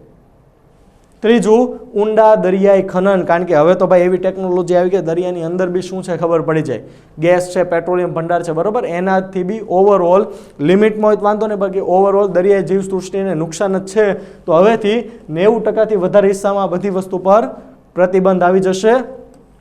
તેમજ એટલાન્ટિક મહાસાગરમાં જે આ મેં તમને વાત કરી 6,87,000 વર્ગ કિલોમીટર પાણીમાં સમાયેલો છે ટ્રિસ્ટન દા કુન્હા. આગળ વાત કરું તો બ્રિટન 2030 સુધીમાં, આ બ્રિટનનું એક લક્ષ્યાંક છે કે બ્રિટન 2030 સુધીમાં 30% વિશ્વ મહાસાગર, વિશ્વના જે મહાસાગર છે, હિન્દ મહાસાગર, એટલાન્ટિક મહાસાગર, એન્ટાર્કટિક મહાસાગર, પ્રશાંત મહાસાગર, તો આ જે બધા મહાસાગરો જે છે એના 30% 2030 સુધીમાં સુરક્ષિત ક્ષેત્ર હેઠળ લાવવાના માર્ગ પર અગ્રેસર છે બ્રિટન. કારણ કે એની જરૂરિયાત છે. એક વસ્તુ છે, કોઈ પણ દેશ હશે તો એમાં 24 નોટિકલ માઇલ સુધી, આપણે પાકો ડેટા મને આઈડિયા નથી, પણ 24 નોટિકલ માઇલ સુધી એની પોતાનું કહેવાય. પછી કંઈક 100 નોટિકલ માઇલ સુધી એનું ક્ષેત્ર કહેવાય કે જ્યાં એ પેટ્રોલિંગ કરી શકે, અને 200 નોટિકલ માઇલ બાદ એ વિશ્વ લેવલનો રસ્તો થઈ જાય, ત્યાંથી કોઈ પણ પસાર થઈ શકે. કોઈ પણ દેશ એ 200 નોટિકલ માઇલ બાદ કાંઈ બોલી શકે નહીં. તો એ જે બધા સમુદ્ર જે છે એને સુરક્ષિત ક્ષેત્ર હેઠળ લાવવાનું હવે કામ બ્રિટન કરવાનું છે. 2030 સુધીમાં 30% ક્ષેત્રનું એણે લક્ષ્યાંક નક્કી કર્યું છે. આ લક્ષ્ય પ્રાપ્ત કરવા માટે ટ્રિસ્ટન દા કુનાને દરિયા ક્ષેત્રનું એનું જે હતું એને દરિયાઈ સંરક્ષણ ક્ષેત્ર જાહેર કરી દીધો છે બ્રિટને. બરાબર. આગળ જો તમને આમાં વાત કરું તો આ જે ટ્રિસ્ટન દા કુના છે, જો આ ટ્રિસ્ટન દા કુના એનું જીઓગ્રાફિકલ તમે જુઓ. હવે આમાં વાત કરું તો 300 થી ઓછા માણસોના ટાપુઓની એક નાની શૃંખલા છે. તમે જોઈ શકો છો 300 થી બી ઓછી વસ્તી છે.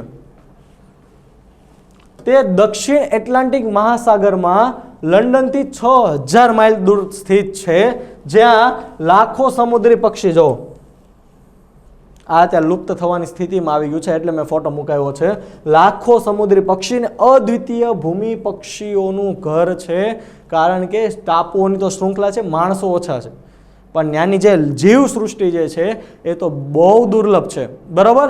તથા આ ટાપુઓમાં ઘણી લુપ્તપ્રાય પ્રજાતિઓ પણ રહે છે, અને આ ટાપુઓમાં ગોફ અને એક્સેસિબલ જેવા વર્લ્ડ હેરિટેજ સ્થળોનું પણ ઘર છે. એટલે આને નાશ થવા દેવું પોસાય એમ નથી, કારણ કે ઓવરઓલ પર્યાવરણને પણ નુકસાન છે અને માનવ જાતને પણ નુકસાન છે, કારણ કે વર્લ્ડ હેરિટેજ સ્થળો રહી ચૂક્યા છે. વિચાર કરો, આપણો પૂર્વજોનો ઇતિહાસ રહેલો છે. તમને એમ થાય કે આપણે ભારતીય છીએ, અરે ભાઈ અત્યારે નહીં તો 10,000 વર્ષ પહેલાં પૂર્વજો તો છેલ્લે બધાને એક જ થવાના છે. તો એક માનવ જાતનો ઇતિહાસ પણ રહેલો છે, પર્યાવરણ પણ એની સાથે સંકળાયેલું છે, માટે થઈને એને દરિયાઈ સંરક્ષણ ક્ષેત્ર જાહેર કરવો પડ્યો. તથા આ ટાપુ બ્રિટનના બ્લુ બેલ્ટ કાર્યક્રમમાં જોડાયા બાદ, આપણે હમણાં આગળ જોશું બ્લુ બેલ્ટ કાર્યક્રમ શું છે, એમાં જોડાયા બાદ એટલાન્ટિક મહાસાગરનો સૌથી મોટો હવે તે નો ટેક્સ ઝોન બની જશે. બ્રિટનના બ્લુ બેલ્ટ પ્રોગ્રામમાં હવે આવી ગયું છે, અને હવે બ્લુ બેલ્ટ કાર્યક્રમમાં જોડાઈ ગયો એટલે હવે એટલાન્ટિક મહાસાગર, યાદ રાખજો, ટ્રિસ્ટન દા કુના જે છે એટલાન્ટિક મહાસાગર લાગશે ને એનો સૌથી મોટો નો ટેક્સ ઝોન બનવા જઈ રહ્યું છે હવે. ઓકે. આગળ વાત કરું તો આ જે બ્લુ બેલ્ટ કાર્યક્રમ છે, જો અહીંયા લખ્યું છે ફંડેડ બાય યુકે ગવર્મેન્ટ, આની પીડીએફ તમને મળી જશે નીચે ડિસ્ક્રિપ્શન બોક્સમાં. ફંડેડ બાય યુકે ગવર્મેન્ટ, અને આ જે બ્લુ બેલ્ટ કાર્યક્રમ છે એ દેશના દરિયાઈ ક્ષેત્રનું રક્ષણ કરે છે, અથવા દેશના ક્ષેત્રનું રક્ષણ કરે છે. તેનો ઉદ્દેશ્ય દરિયાઈ પર્યાવરણનું ટકાઉ વ્યવસ્થાપન કરવાનું છે, કારણ કે આજે ભારત દેશ મોટો છે, એનું દરિયાઈ ક્ષેત્રનું કરી શકે છે રક્ષણ, પણ અમુક દેશો એવા છે એનો ખુદનો વિકાસ નથી થયો, ક્યાંથી રક્ષણ કરવાના? તો આ યુકે ગવર્મેન્ટ ફંડિંગ દ્વારા એ બ્લુ બેલ્ટ કાર્યક્રમમાં જોડાઈ જાય તો એનું દરિયાઈ પર્યાવરણનું ટકાઉ વ્યવસ્થાપન કરશે, એના દેશના દરિયાઈ ક્ષેત્રનું રક્ષણ કરશે. 2017માં કાર્યક્રમ લોન્ચ કરવામાં આવ્યો છે, તેમાં બ્રિટિશ એન્ટાર્કટિક ક્ષેત્ર અને બ્રિટિશ હિન્દ મહાસાગરનો વિસ્તાર પણ સામેલ છે.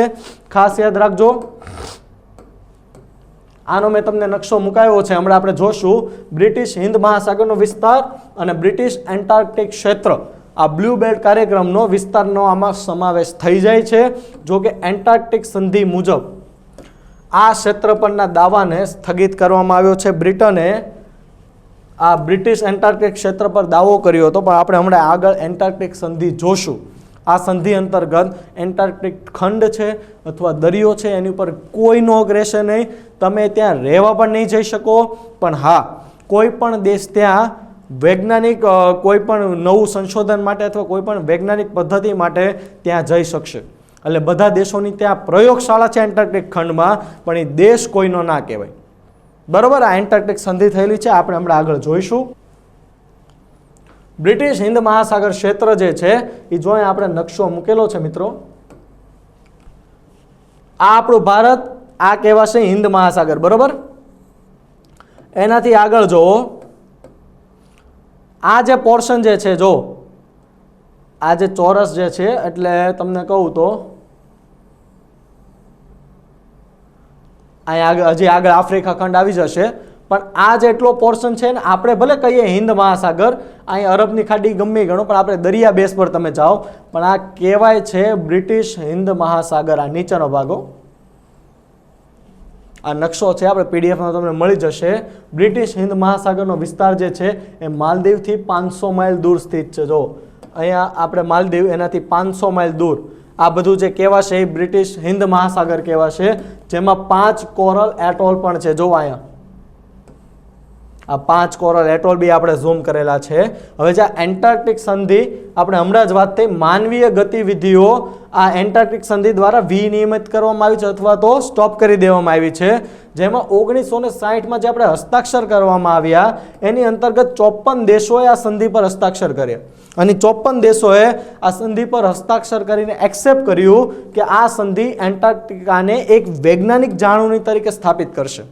નહીં કે કોઈ પણ વ્યાપારિક રીતે કે કોઈ પણ રીતે કોઈ પણ દેશ આનો ઉપયોગ નહીં કરી શકે, માત્ર ને માત્ર વૈજ્ઞાનિક જાળવણી તરીકે સ્થાપિત કરશે અને આ ખંડમાં લશ્કરી પ્રવૃત્તિઓને પ્રતિબંધિત કરવામાં આવી છે. કારણ કે જો ન કરીએ તો કોઈ પણ લશ્કર આની ઉપર પોતાનો દાવો સ્થાપિત કરી દેશે. વૈજ્ઞાનિક જાળવણી શું કામ? તો એન્ટાર્કટિકા ખંડ તમને ખબર હોય તો એકદમ બરફનો બનેલો છે ને બરફનું પરીક્ષણ, કારણ કે જે બરફના સ્તર બનેલા છે, તમે જેમ નીચે જશો તો જેટલું નીચે જશો એટલો હજારો વર્ષ જૂનો બરફ હશે, જેનાથી આપણને પૃથ્વીના એટમોસ્ફિયર વિશે આપણને માહિતી મળશે. અને હાલની તારીખમાં એન્ટાર્કટિકામાં ઘણા સંશોધનો એવા બી થયા છે કે જ્યારે હિમયોગ આવ્યો તો ત્યાંના કોઈ પણ પ્રાણીઓ પૂરેપૂરી એની બોડી સાથે જામી ગયા હોય. તે પ્રાણીઓ બરફમાં હોય એટલે તમારું શરીર સડવાનું નથી. હમણાં તમને ખબર હોય તો આઈસ એજ તમે મૂવી જોતા હોય તો મેમથ એટલે પહેલાં તમને ખબર હોય આપણે રૂછડાવાળા હાથી બહુ મોટા આવતા, એ મેમથના બચ્ચાનું શબ આપણને મળ્યું છે. અને એ બી કેવી કન્ડિશનમાં તમે જોવો તો તમને એમ લાગે કે હજી હમણાં ગઈકાલે જ આનું મૃત્યુ થયું હશે. અને એમાંથી આપણને લોહીના સેમ્પલ પણ મળ્યા છે, એટલે શું કહેવાય DNA મળી ગયું. એટલે હવે વૈજ્ઞાનિક કદાચ મેમથ આપણે કરી શકે, એને આપણે નવી બ્રીડ એની વિકસાવી શકે. બરાબર, એટલે આવનારા 10-15 વર્ષમાં આપણે એવું કહી શકીએ કે મેમથ આપણને જોવા મળશે કોઈ પણ મોટું પ્રાણી સંગ્રહાલય અથવા સરકારના સંરક્ષિત આપણે કોઈ પણ એનું ક્ષેત્ર હશે ત્યાં. તો આજે વિજ્ઞાન એટલું આગળ નીકળી ગયું છે અને આને માત્ર ને માત્ર વૈજ્ઞાનિક જાળવણી તરીકે જ આપણે સ્થાપિત કર્યું છે. એ વસ્તુ ભૂલ્યા વગર આપણે યાદ કરવાનું છે. અને આની પછીનું જે નેક્સ્ટ કરંટ આપણે જોવાનું છે એ છે લિન્ઝ ઓપન. લિન્ઝ ઓપન. હવે તમને થશે કે સાહેબ આ લિન્ઝ ઓપન હું US ઓપન સાંભળ્યું હતું, ફ્રેન્ચ ઓપન સાંભળ્યું હતું, વિમ્બલ્ડન સાંભળ્યું હતું, આ શું છે ઓસ્ટ્રેલિયા ઓપન? તો ભાઈ આ બી એક ટેનિસનું જ છે લિન્ઝ ઓપન. આપણે થોડુંક પછીથી આની શરૂઆત થઈ હતી. અત્યારે આયન સબલેન્કા, આ બેનનું નામ છે આયન સબલેન્કા જે છે એને તાજેતરમાં લિન્ઝ ઓપન ટાઇટલ 2020 જીતી લીધું. આપણે હમણાં જોઈએ આગળ કે આ લિન્ઝ ઓપન છે શું. હકીકતમાં આપણે જે જાણીએ છીએ US open, Australian open, French open ને વિમ્બલ્ડન, આ જો હું લાઇનમાં બોલ્યો કઈ રીતના એનું આયોજન થાય છે, એની સિવાય પણ હોય છે. તો આ લિન્ઝ ઓપન જે છે એમાં આ 22 વર્ષીય બેલારુસી ખેલાડીએ સેરેના વિલિયમ્સને હરાવી દીધા અને સેરેના વિલિયમ્સને હરાવ્યા એટલે વિશ્વ લેવલ પર એનું રેન્કિંગ થઈ ગયું છે 10મા ક્રમાંકે બેન આવી ગયા છે. એટલે હવે ટોપ 10માં હવે આપણે એનું સ્થાન કહી શકીએ. આર્યન સબલેન્કાની જો તમને વાત કરું તો એને પોતાનું પહેલું આપણે જે ઓપન હતું એ 2019માં તેણે પોતાનો પ્રથમ ગ્રાન્ડ સ્લેમ જીત્યો હતો અને વિમન્સ એસોસિએશન દ્વારા સિંગલ્સમાં 9મા અને ડબલમાં 2જા ક્રમે છે. એટલે એવું નથી, એકદમ નવા જ છે.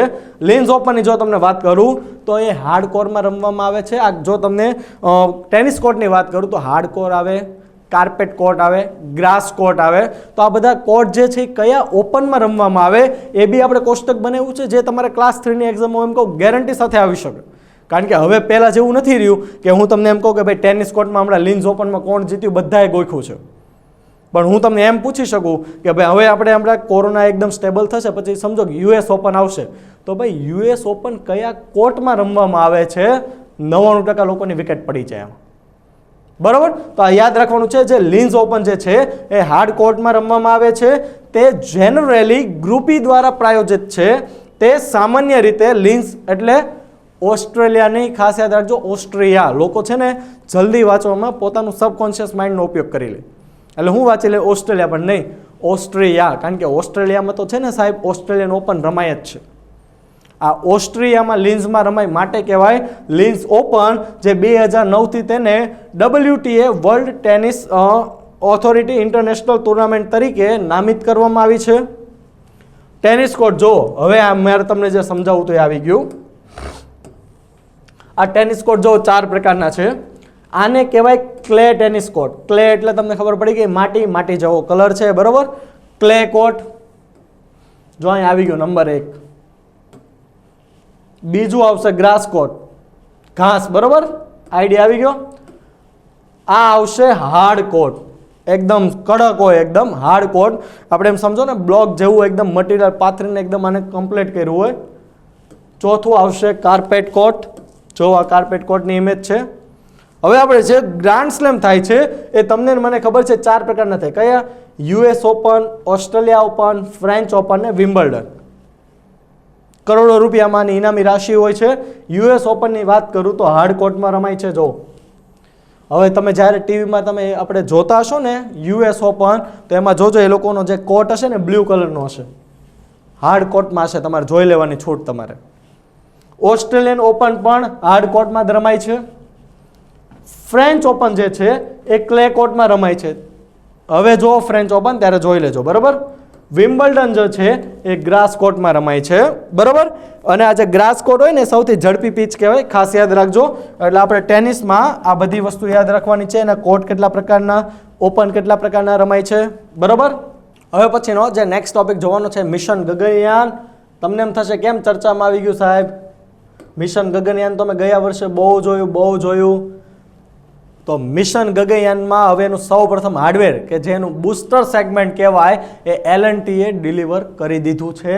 એના માટે થઈને મિશન ગગનયાન ફરીથી ચર્ચામાં આવી ગયું છે. જોઈ લો, 17 નવેમ્બર 2000ના રોજ L&T લાર્સન એન્ડ ટર્બોએ બૂસ્ટર સેગમેન્ટ ડિલિવરી કરી દીધું, જે ઈસરોના ગગનયાન મિશનનું પ્રથમ હાર્ડવેર છે. કંપનીએ નક્કી કરેલા સમય પહેલાં જ મોડ્યુલને ડિલિવર કરી દીધું છે. જોઈએ બૂસ્ટર સેગમેન્ટ શું છે, એનો ઉપયોગ શું છે, કઈ રીતના કામમાં આવે છે. અહીંયા મિશન ગગનયાનનો આપણે ફોટો મૂક્યો છે. 2022માં ભારત પોતાનું પહેલું ક્રૂ મિશન ગગનયાન મોકલવાનો છે. 16 મિનિટમાં 3 ભારતીય અંતરિક્ષ યાત્રી હશે એ અંતરિક્ષમાં પહોંચી જશે. કેટલા? 16 મિનિટમાં. 5 થી 7 દિવસ લઈ એ લોકો અંતરિક્ષમાં રહેશે. મિશનના જે ચીફ જે છે એ છે ડૉક્ટર લલિતા બીકા. પાછળના 14 વર્ષથી આની તૈયારી થઈ રહી હતી, જે હવે એકદમ અંતિમ ચરણોમાં છે. પહેલી બાર હોગા, એટલે આમાં એવું કહેવા માગે છે કે ભારતમાં અથવા તો દુનિયામાં કોઈ પણ દેશ એવો પ્રથમ હશે કે જે કોઈ પણ ટેસ્ટમાં જાનવર મોકલવાનો નથી. જેમ કે હું તમને રશિયાની વાત કરું તો રશિયાએ સૌપ્રથમ તમને ખબર હોય તો લાયકા નામની કૂતરી મોકલી હતી. પછી ઘણા પ્રાણીઓ મોકલ્યા હતા, ત્યારબાદ માનવ હોય, કારણ કે ત્યારે આપણને ખબર નહોતી કે અંતરિક્ષમાં કઈ રીતના હશે, કેવું એનું આપણે માણસ ઉપર એની ઇફેક્ટ આવશે એના માટે, બરાબર. પણ ભારત પહેલો એવો દેશ બનશે ટેસ્ટમાં કોઈ પણ પ્રકારના જાનવરનો ઉપયોગ કરવાનો નથી. અરબ સાગરમાં એના પેરાશૂટ જ્યારે રિટર્ન આવશે ત્યારે એનું જે વાપસી હશે એ અરબ સાગરમાં થશે. અરબ સાગર એટલે યાદ આવી ગયું આપણું ગુજરાત, બરાબર. એમાં પેરાશૂટથી એની વાપસી આપણે થશે. અને ભારત આ જે માણસ મોકલવાવાળો પોતાના રોકેટથી જે છે એવું કરવાવાળો એ વિશ્વનો ચોથો દેશ બનશે, ખાસ યાદ રાખજો. અને યોજનાનું બજેટ જે છે એ છે 10,000 કરોડ રૂપિયા. આ થઈ મિશન ગગનયાનની બેઝિક વાતો. હવે બૂસ્ટર સેગમેન્ટની તમને વાત કરી દઉં. તો આ બૂસ્ટર સેગમેન્ટ શું હોય છે? તો આપણે આ જે બૂસ્ટર સેગમેન્ટ જે છે, અહીંયા જો ફોટો મૂક્યો છે, આ ફોટો તમે યાદ રાખી લો. હવે બૂસ્ટર સેગમેન્ટ એકદમ તમને દેશી લેંગ્વેજમાં કહું તો તમે આને એક પ્રકારનું રોકેટ ગણી લો અથવા એક ધક્કો મારવાનું સાધન. સિમ્પલ વસ્તુ છે કે ગગનયાન છે એમાં આપણે માણસો મોકલવાના છીએ, 5-7 દિવસ રહેવાના છે, એટલે એનો સામાન હશે. એ મિસાઇલનો આપણે એટલું પોતાનું વજન હશે, એ આપણે જે એનું ટોટલ વજન ગણશું તો કેટલા ટનમાં હશે. તો એ જે એટલા ટન સામાન આપણે અવકાશમાં મોકલવો જે છે, વાતાવરણમાંથી બહાર કાઢવો છે, તો એના માટે જે થ્રસ્ટ જોશે, એનું બળ, એના માટે થઈને આ બૂસ્ટર સેગમેન્ટ જોઈએ. આ મિશન ગગનયાનમાં પ્રથમ હાર્ડવેર કહેવાનું કારણ જ આ કે ગગનયાનને થ્રસ્ટ કરીને મોકલવાનું જ આ છે. અથવા તો લો અર્થ ઓર્બિટમાં તમારે કોઈ પણ કાંઈ પણ કામ કરવું હશે તો એના માટે જે આપણે રોકેટનો ઉપયોગ કરીશું એ રોકેટનું પ્રથમ તબક્કો તરીકે પણ આપણે બૂસ્ટર સેગમેન્ટનો જ ઉપયોગ કરીએ છીએ. જેમ કે જો હું તમને એ કહું તમને કે ભાઈ જો આને તમે એક એન્જિન ગણો અથવા બૂસ્ટર રોકેટ તમે આને કહી શકો. આ મલ્ટી સ્ટેજ રોકેટનો પ્રથમ તબક્કો હોય છે. જો અહીંયા સૌથી પહેલા છૂટું પડે, પછી બીજું સ્ટેજ હોય, પછી ત્રીજું હોય, અને ફાઇનલ જો ઓર્બિટર હોય એ પૃથ્વીની બહાર જાય. બરોબર, આ તમે રોકેટ ઉડતા જોયું હોય તો એ અવકાશયાનના થ્રસ્ટને વધારવા માટે અથવા તો એનો ધક્કો મારવા માટે ઉપયોગમાં લેવામાં આવતો એક રોકેટ છે, જેને સરળ શબ્દોમાં બૂસ્ટર સેગમેન્ટ કહેવાય. અને એના બે હેતુ છે, હમણાં જ આપણે જોયા. લો અર્થ ઓર્બિટ, 1000 કિલોમીટરથી નીચે તમારે કોઈ પણ વસ્તુ કાંઈ કરવું હોય ને એને કહેવાય લો અર્થ ઓર્બિટ. તો આ લો અર્થ ઓર્બિટના રોકેટમાં જે તમારે સ્પેસક્રાફ્ટ લોન્ચ કરવું હશે તો એમાં બૂસ્ટર સેગમેન્ટનો ઉપયોગ થશે. બીજું, જ્યારે મિશન નિમ્ન પૃથ્વી કક્ષાની બહાર હોય, નિમ્ન પૃથ્વી કક્ષાની બહાર એટલે સમજો ને પૃથ્વીની જ બહાર ગણો, તો આ જે બૂસ્ટર સેગમેન્ટ જે છે એ થ્રસ્ટ પ્રોવાઈડરના રૂપમાં કાર્ય કરે છે. હું એક થ્રસ્ટ ધક્કો મારે, જેમ કે એક વસ્તુ છે, હું તમને એમ કહું કે આપણો હાથ બી છે ને બૂસ્ટર સેગમેન્ટ કહેવાય. કેવી રીતના? ક્રિકેટ રમીએ છીએ, બાઉન્ડ્રી પર દડો આવ્યો અથવા તમારી નજીક આવ્યો, આ તમે હાથ છે, હાથથી તમે આમ માર્યો, બરાબર? તો આ જે હાથ જે છે, આ જે તમે આમ માર્યો એટલે થ્રસ્ટ આવ્યો એનો. આપણો હાથ એક પ્રોવાઈડર, થ્રસ્ટ પ્રોવાઈડર તરીકે કામ આપ્યું. કોને? બોલને. એટલે બોલ શું થયું? સીધું હવાનું જે દબાણ હશે એને વિંધીને સીધું નીકળશે. પણ ક્યારે? આપણો હાથ એક થ્રસ્ટ, એક ધક્કો મારવા વાળો બન્યો એટલા માટે. તો આપણા માટે એમ કહેવાય કે આ બૂસ્ટર સેગમેન્ટ થયું. તો સેમ એવી રીતના આ જે અવકાશયાન જે છે એને પૃથ્વીનું વાતાવરણ છે, કેટલું એનું હવાનું દબાણ લાગશે, તો આપણે આ પૃથ્વી છે સમજો, એના વાતાવરણની બહાર મોકલવું છે, તો એના માટે આપણે હાથની જેમ એક બૂસ્ટ, એક ધક્કો જોશે. તો આ જે ધક્કો જે છે એને આપશે બૂસ્ટર સેગમેન્ટ. આઈડિયા આવ્યો?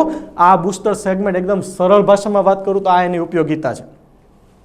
આગળ વાત કરું તો આનો હેતુ જે છે એ અંતરિક્ષ યાત્રીઓને અર્થ ઓર્બિટ, પણ કયું? લો અર્થ ઓર્બિટમાં 400 કિલોમીટરની રેન્જ છે એમાં મોકલવાનો છે. તેથી સ્પેસક્રાફ્ટ લોન્ચ કરવા માટે બૂસ્ટર સેગમેન્ટનો ઉપયોગ કરવામાં આવશે. બરાબર, આ એની ઉપયોગિતા છે, તમે વિચાર કરો. આગળ જો આમ આપણે આગળ વધીએ તો હજી ગગનયાન આપણે જોઈએ. તો ભાઈ પહેલા તો L&T જે આપણને બૂસ્ટર આપ્યું છે એ બૂસ્ટરની ખાસિયતો શું છે? શું છે આ એનું બૂસ્ટર? તો L&T એ S200, પણ આવા કેટલા S200? બે આપણને આવા સોલિડ આપણને રોકેટ બૂસ્ટર એને આપણને આપ્યા છે. S200 બૂસ્ટર પર એક high thrust solid propellant strap અને બૂસ્ટર છે. આ જે એનું હાઈ થ્રસ્ટ સોલિડ પ્રોપેલન્ટ છે ને એ જ એક બૂસ્ટરને બૂસ્ટ કરવા માટેનો એક ધક્કો પ્રોવાઈડ કરે છે, જેથી તે એક થ્રસ્ટ, જો આપણે વાત કરીએ, એક થ્રસ્ટ પ્રદાન કરશે જે લિફ્ટ ઓફ કરવા માટે જરૂરી છે. લિફ્ટ ઓફ એટલે શું? આ રોકેટ જે આમ જશે એને કહેવાય લિફ્ટ ઓફ. બરાબર, લિફ્ટ ઓફ કરવા માટે જરૂરી છે. બૂસ્ટર સેગમેન્ટનું ઉત્પાદન મુંબઈ સ્થિત L&T પવઈ એરોસ્પેસ મેન્યુફેક્ચરિંગ યુનિટમાં એનું ઉત્પાદન થયું છે. આ L&T ગગનયાન મિશનમાં મહત્વપૂર્ણ ભૂમિકા ભજવી રહ્યું છે. વિચાર કરો, હજી તો એને હાર્ડવેર મોકલું, હજી તો ઈસરોની સાથે L&T ઘણી વસ્તુ મોકલવાનો છે, અને ઈસરો સાથે L&Tને ભાગીદાર સ્વરૂપે કામ કરતા 50 વર્ષ થઈ ગયા છે. L&T મંગલયાન અને ચંદ્રયાન મિશનનો પણ ભાગ રહી ચૂક્યો છે, એટલે એના કોઈ પણ કમ્પોનેન્ટ જે હશે એ L&T એ બનાવેલા હશે. હવે L&T જે બૂસ્ટર સેગમેન્ટ મોકલ્યું છે સાહેબ, 8.5 મીટર એની લંબાઈ છે, 1 મીટર 3 ફૂટ એટલે ગણી લો 24.5 25 ફૂટ આસપાસ એની ઊંચાઈ રહેશે. વ્યાસ 3.2 મીટર વ્યાસ, બરોબર એનો, અને વજન 5.5 ટન છે, 5,500 કિલો એનું વજન છે. બરોબર. ગગનયાન મિશન તો એક ભારતીય માનવ અંતરિક્ષ ઉડાન કાર્યક્રમ છે જે અંતરિક્ષમાં 3 અવકાશ યાત્રીઓને લઈ જવાનું છે. એક એમાં મહિલા રહેશે એવું સરકારે કીધું છે. બરોબર. ભારતનું પ્રથમ ક્રૂ મિશન છે. આજ દિન સુધી ભારતે કોઈ પણ ક્રૂ મિશન કર્યું નથી. આપણે જે રાકેશ હતા જે પ્રથમ ભારતીય અવકાશ યાત્રી, એ બી રશિયા સાથે ગયા હતા, કલ્પના ચાવલા, અમેરિકા, નાસા. બરોબર. પણ ભારતે પોતાના અવકાશ યાત્રીઓને આજ દિન સુધી મોકલ્યા નથી. તો આ મિશન માટે ઈસરોએ GSLV Mark 3 geosynchronous satellite launch વ્હીકલનું Mark 3 આપણે લોન્ચ વ્હીકલનો ઉપયોગ કરવાનું છે, અને આ 3 તબક્કાનું heavy lift Jio synchronous satellite launch vehicle છે, જેમાં ક્રાયોજેનિક એન્જિનનો પણ ઉપયોગ થશે. બરાબર, ખાસ યાદ રાખવાનું છે. હવે આ જે GSLV Mark 3 જે છે એ રોકેટની અમુક કેપેસિટી છે. તો કેપેસિટી કઈ રીતના, તો ભાઈ જો તમારે જીઓસિન્ક્રોનસ ટ્રાન્સફર ઓર્બિટમાં તમારે કોઈ પણ વસ્તુ મોકલવી છે તો આ રોકેટથી તમે 4 ટન સુધી મોકલી શકશો. પરંતુ જો તમારે કોઈ પણ વસ્તુ પૃથ્વીની નિમ્ન ભ્રમણ કક્ષા લો અર્થ ઓર્બિટમાં મોકલવું હશે તો આની પાસે એટલી ક્ષમતા છે કે તમે 10 ટન સુધીની વસ્તુ મોકલી શકો. પણ ક્યારે? નિમ્ન પૃથ્વીની ભ્રમણ કક્ષા હશે તો 10 ટન, જીઓસિન્ક્રોનસ ટ્રાન્સફર ઓર્બિટ હશે તો 4 ટન. ખાસ યાદ રાખજો. એના માટે આને ડિઝાઇન કર્યું છે. આ મિશન આપણે કેપ્સ્યુલ લોન્ચ કરીશું જે 7 દિવસ સુધી 400 કિલોમીટરની ઊંચાઈ પર આપણે પરિક્રમા કરશે. આપણે જોયું છે કેટલું, 5 થી 7 દિવસ. જ્યારે ભ્રમણ કક્ષા 1000 કિલોમીટરની ઓછી ઊંચાઈ પર હોય ત્યારે તેને લો અર્થ ઓર્બિટ કહેવાય છે. આ તો આપણે હમણાં જ જોયું, બરોબર. તો હવે આપણે જે નેક્સ્ટ ટોપિક જોવાનો છે એ છે ભારત કઝાકિસ્તાન. ભારત કઝાકિસ્તાન. હવે સ્થાન શબ્દ લાગ્યો છે, હિન્દુસ્તાન, પાકિસ્તાન, અફઘાનિસ્તાન, બરાબર. આપણા ઇસ્લામિક કોઈ પણ કન્ટ્રી હશે તો આપણા દેશને હિન્દુસ્તાન કહેશે. તો ઇસ્લામિક કન્ટ્રી પરથી તમને સ્થાન લાગ્યું છે, આઈડિયા આવી ગયો હશે. એશિયામાં હશે આ દેશ, બરાબર.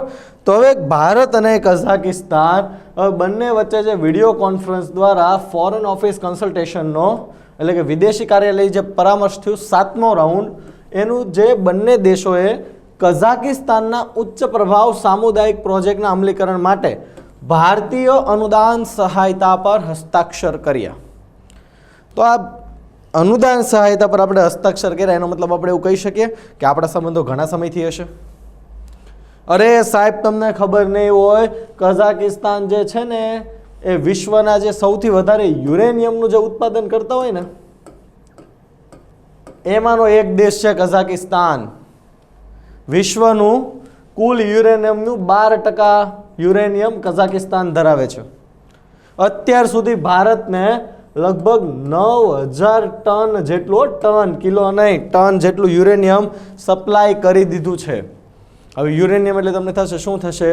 ટૂંકમાં સમજી લો, પરમાણુ બોમ્બ બનાવવો હોય કે પરમાણુ વીજળી બનાવવી હોય, બંનેમાં જોશે તો યુરેનિયમ જ. અને એક વખત જીપીએસસીમાં આવી ગયું કે આપણે જે પરમાણુ વિદ્યુત ઉર્જા હોય છે ને એમાં જ આપણે યુરેનિયમ વાપરીએ છીએ તો એ કયું યુરેનિયમ વાપરવામાં આવે? તો એમાં જે આપણે યુરેનિયમ વાપરશું એ આવશે U-235. ખાસ યાદ રાખજો ભૂલ્યા વગર. તો કઝાકિસ્તાનમાં પાછા પેટ્રોલિયમ ભંડાર પણ છે. યુરેનિયમનો એટલો મોટો ઉત્પાદક દેશ છે, વિચાર કરો. એની સાથે સંબંધ રાખવામાં મજા તો ખરી, કારણ કે બીજું જ્યારે આપણે પરમાણુ પરીક્ષણ કર્યું હતું ઓપરેશન શક્તિ, પ્રથમ કયું? ઓપરેશન સ્માઇલિંગ બુદ્ધા ઇન્દિરા ગાંધીના સમયમાં, બરાબર. બીજું અટલ બિહારી વાજપેયીના સમયમાં ઓપરેશન શક્તિ, અને બંને થયું હતું રાજસ્થાનના પોખરણ ખાતે. તો મિશન શક્તિ શું?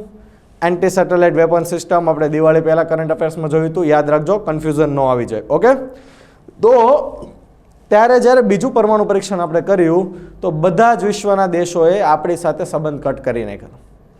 કોઈ પણ રીતે હોય, અમેરિકાને કહેવાથી. પછી આપણે એમાં એક્સક્યુઝ આપેલું કે ભાઈ જે તમારી પરમાણુ ટ્રીટી થયેલી તેમાં તમે વિશ્વએ જે પરમાણુ ટ્રીટી કરી તેમાં ચોખ્ખું લખ્યું હતું શું? હવા, પાણી ને જમીન પર તમે પરીક્ષણ કરી શકો નહીં, પણ આપણે ભૂગર્ભમાં કર્યું હતું એટલે થોડાક બચી ગયા. વિશ્વ લેવલ પર આપણો દબદબો શરૂ થયો પાછો ધીમે ધીમે કરતો, અને થોડાક વર્ષો પહેલાં કઝાકિસ્તાને આપણી સાથે પરમાણુ કરાર કર્યા હતા. અંતર્ગત આપણને યુરેનિયમ આપે છે. ઓસ્ટ્રેલિયા પાસેથી આપણે લઈએ છીએ, ઘણા દેશો છે, બરાબર. તો એ કઝાકિસ્તાન સાથે આપણા સંબંધ હવે સુધર્યા છે અને યુરેનિયમ આપણને અત્યાર સુધીમાં 9000 ટન જેટલું આપણને આપ્યું છે. આગળ જો તમને વાત કરું તો આ પરામર્શ જે થઈ એ દરમિયાન બંને દેશોએ ભાગીદારીના માળખામાં દ્વિપક્ષીય સહયોગની સમીક્ષા કરી.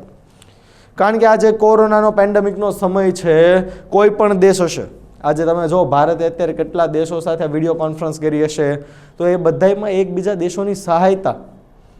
કારણ કે આજે કાંઈ પણ વિપદા આવી છે આપણા દેશમાં કે એ દેશમાં, તો એમાં તમારે સહાયતા તો જોશે, અને સહાયતા માટે સંબંધ હારા જોશે.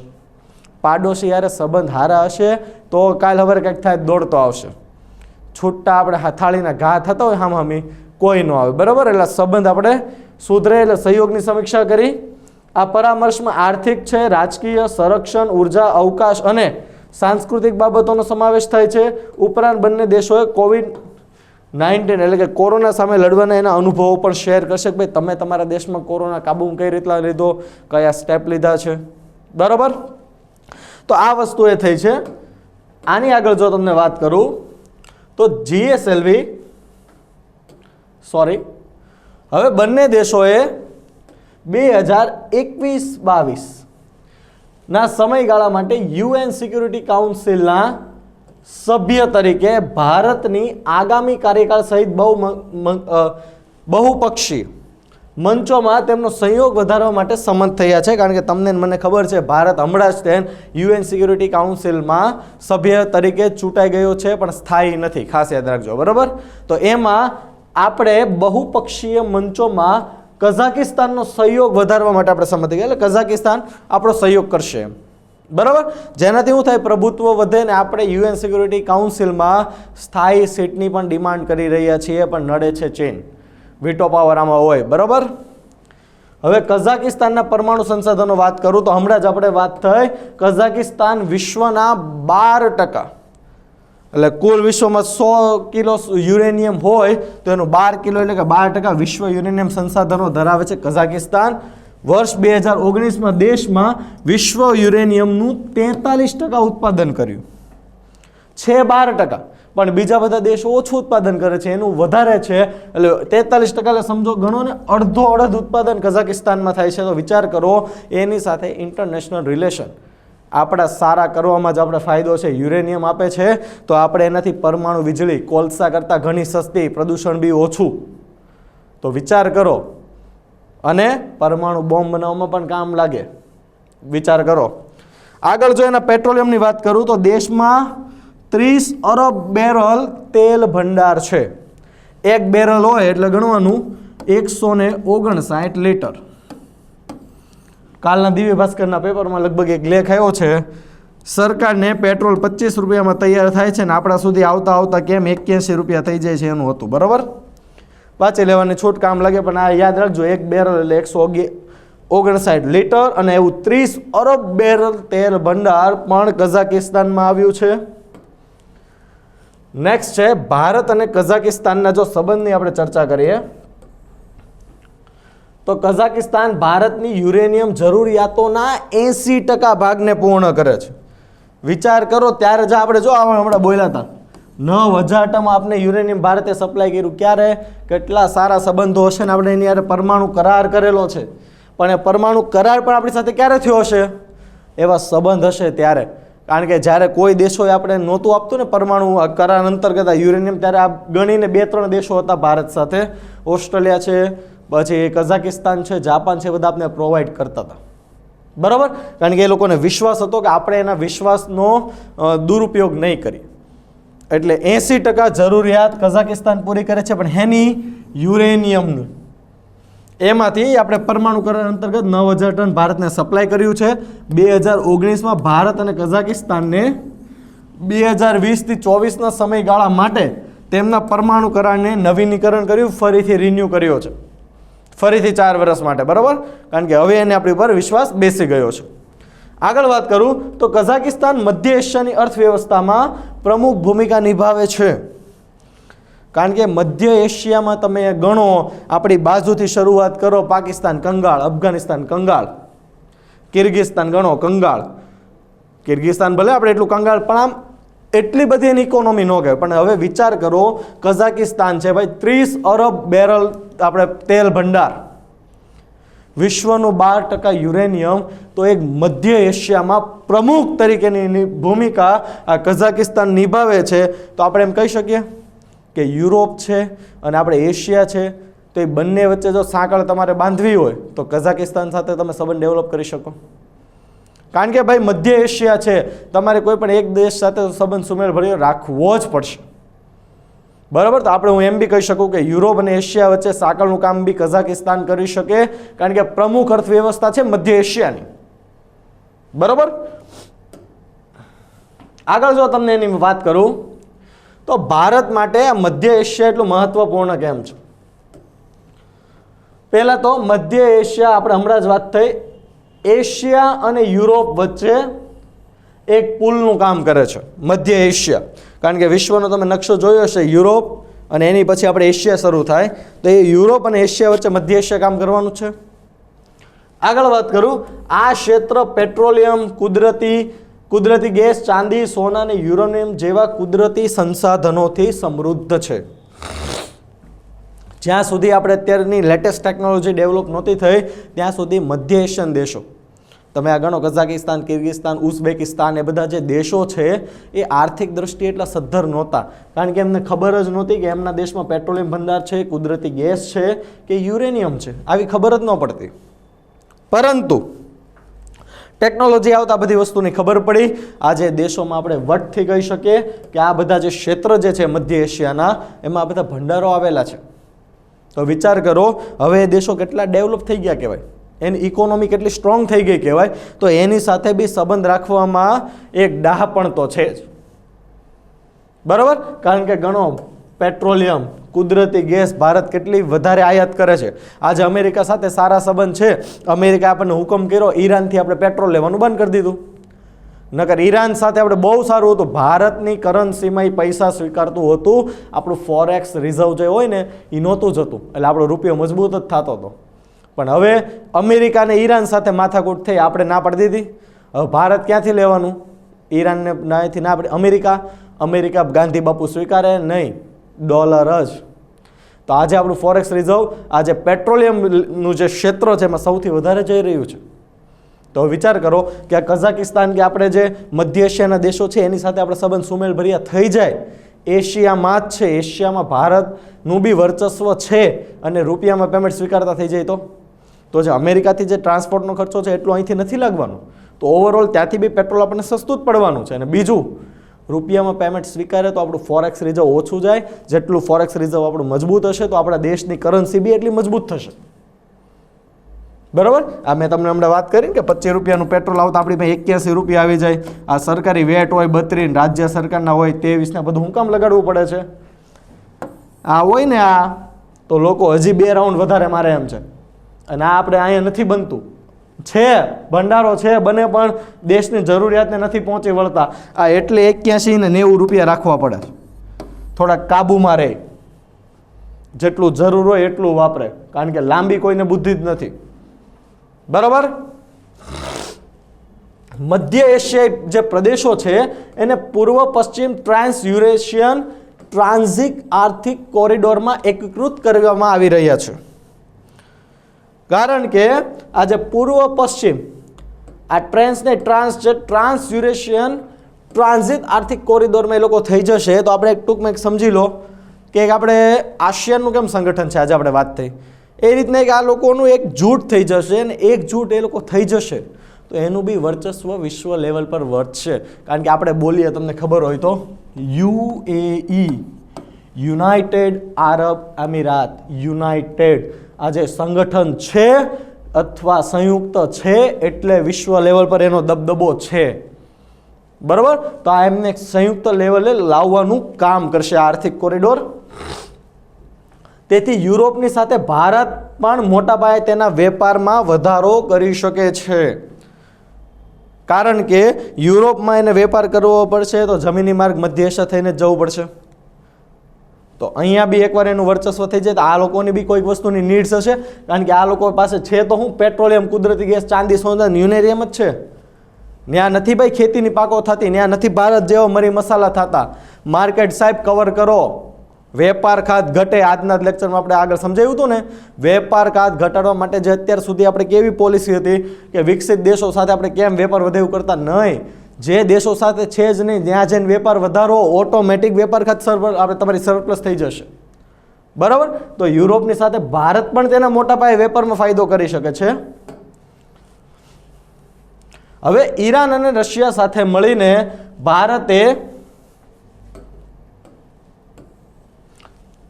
એશિયાના દેશો સાથે સંપર્ક વધારા ઈસવીસન 2000માં ઇન્ટરનેશનલ નોર્થ સાઉથ ટ્રાન્સપોર્ટ કોરિડોરની સ્થાપના કરી હતી.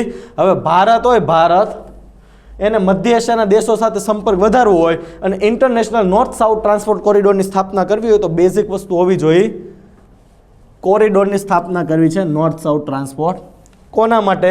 મધ્ય એશિયાના દેશો સાથે સંપર્ક વધારવા. મધ્ય એશિયાના દેશો સાથે સંપર્ક વધારવો છે તો સ્વાભાવિક છે, એ તો આપણી સાથે ભળવાનો નથી. બીજી વસ્તુ, ભારત છે તો ચાઇના તો આવવાનો નથી. એશિયામાં ગણીને કેટલા મોટા દેશો કહેવાય, થોડાક જ છે. તો હવે જાપાન તમે ગયો તો જાપાન તો આખું એશિયાથી આખું ખૂણાની બાજુ છે, તો એને મધ્ય એશિયા સાથે કાંઈ લેવા દે, એને સમુદ્રમાં આગળ ધમધોકાર ધંધો ચાલે છે. તો હવે મધ્ય એશિયા સાથે સંબંધ કોને મજા આવે બનાવવામાં? ચીન તો ભારત એટલે આવવાનું નથી, ભારત રાખે નહીં, તો કોણ આવે? રશિયા આવે. અમેરિકાની જેમ જ તેને વેપાર આપણે માર્કેટ ટેક ઓવર કરો. ઈરાન આવે. બરાબર, તો યાદ રાખજો, ઈરાન, રશિયા અને ભારતે મધ્ય દેશો એશિયાના દેશો સાથે સંપર્ક વધારવા ઈસવીસન 2000માં ઇન્ટરનેશનલ નોર્થ સાઉથ ટ્રાન્સપોર્ટ કોરિડોરની સ્થાપના કરી હતી. તે એક મલ્ટી મોડલ પરિવહન છે. હિન્દ મહાસાગર અને કેસ્પિયન સમુદ્રને જોડે છે. શું? International north south transport corridor. આગળ અને ફરી રશિયાના માધ્યમથી સેન્ટ પીટર્સબર્ગ અને ઉત્તરીય યુરોપને જોડે છે. એટલે પહેલા હિન્દ મહાસાગરથી કેસ્પિયન સમુદ્ર, ત્યાં રશિયા આવી ગયું, એટલે રશિયાના સેન્ટ પીટર્સબર્ગથી ઉત્તરીય યુરોપને જોડી દેશે. હિન્દ મહાસાગરથી એક લમસમ તમે નકશો ખાલી જો, અહીંયા આપણે હિન્દ મહાસાગર, આ ભારત પૂરું થયું, બરાબર. કેસ્પિયન સમુદ્ર, અહીં રશિયાનું સેન્ટ પીટર્સબર્ગ છે, તો અહીંથી પછી સીધું ઉત્તરી યુરોપને જોડી દેશે. આ જોડાણ મુખ્યત્વે ભારત તેની તેલ આયાતમાં વધારો કરશે. આમાં જે ઇમેજ હતી ને આગળ, એ આના રિલેટેડ હતી, પણ આપણે આગળ મુકાઈ ગઈ. તો ભાઈ ઇમેજમાં શું છે જો, પહેલા અત્યાર સુધી જ્યારે આપણી પાસે ટ્રાન્સપોર્ટ કોરિડોર નહોતો, તો ભારતમાં એક સિમ્પલ વસ્તુ સમજો કે આપણું તેલ જે છે અથવા કોઈ પણ વેપાર જે છે એ આયાત અહીંથી કરવું પડતું. જો આપણે રશિયા સાથે બી ઘણો મોટો વેપાર છે, 8675 માઇલ થતું, વિચાર કરો. હવે જે આપણે આ કોરિડોર ને બધું બની જશે, એટલે હવે સીધું રશિયાનું વ્લાદિવોસ્ટોકથી સીધું આવશે અહીંયા તમિલનાડુ. પહેલા શું હતું? મુંબઈથી સેન્ટ પીટર્સબર્ગ 8675 માઇલ થતું, હવે થશે 5647 માઇલ. અને આ વસ્તુ કરવાનું રીઝન શું છે? તો અહીંનો જે સાહેબ દરિયો જે છે ને, સાઉથ ચાઇના સી, ત્યાં અત્યાર સુધી આપણે કોઈ વસ્તુ કરતા જ નહોતા, આપણું જહાજ ચલાવતા, એટલે ત્યાં શું થઈ ગયું? ત્યાં ચાઇના એનો દબદબો વધારવા માંડ્યો. એટલે એનો દબદબો ના વધે, ભારત એના માટે થઈને કોરિડોર અંતર્ગત હવે વ્લાદિવોસ્ટોકથી તામિલનાડુ પણ પોતાનું પરિવહન કરશે. વિચાર કરો, 3-3.5 માઇલ તો આમનામ ઘટી જાય, તો કેટલો ખર્ચો ઘટે આપણો ટ્રાન્સપોર્ટેશનનો, અને આયાત પણ જલ્દી થાય, અને સાઉથ ચાઇના સીમાં બી આપણો દબદબો વધે. કારણ કે રેઢા રજવાડાએ વયા જાય. આ તો આખો દરિયો છે, રેઢો આપણે મૂકી દીધો હતો, એટલે ભાઈ ધીમે ધીમે કરતું વર્ચસ્વ વધારવા મળ્યા હતા, ટાપુ ઘરના કરવા મળ્યા હતા. બરોબર, આ વસ્તુ માટે થઈને તમે જોવો સરકાર કયા લેવલ સુધીનું વિચારી શકે છે. આપણે તો ખાલી બોલીએ કે મોદી આમ કર્યું હોત તો સારું હતું, માવો ચોલતા ચોલતા. અરે મોદી સાહેબ દેશના વડાપ્રધાન છે ને, તમારી મારી કરતાં 1000 ગણી બુદ્ધિ છે, એ ખબર છે ને શું કરવું છે. લોકડાઉન આમ લગાડ્યું હોત તો સારું હતું, તારું તારા ઘરમાં નથી હાલતું, અને લોકડાઉન આમ લગાડ્યું હોત તો સારું હતું. એટલે સરકાર વિશે નહીં વિચારવાનું. સરકારનું વિઝન આપણી જેમ છે ને, શોર્ટ નથી હોતું, લોંગ વિઝન હોય છે. બરાબર, આ વસ્તુ યાદ રાખવાની છે.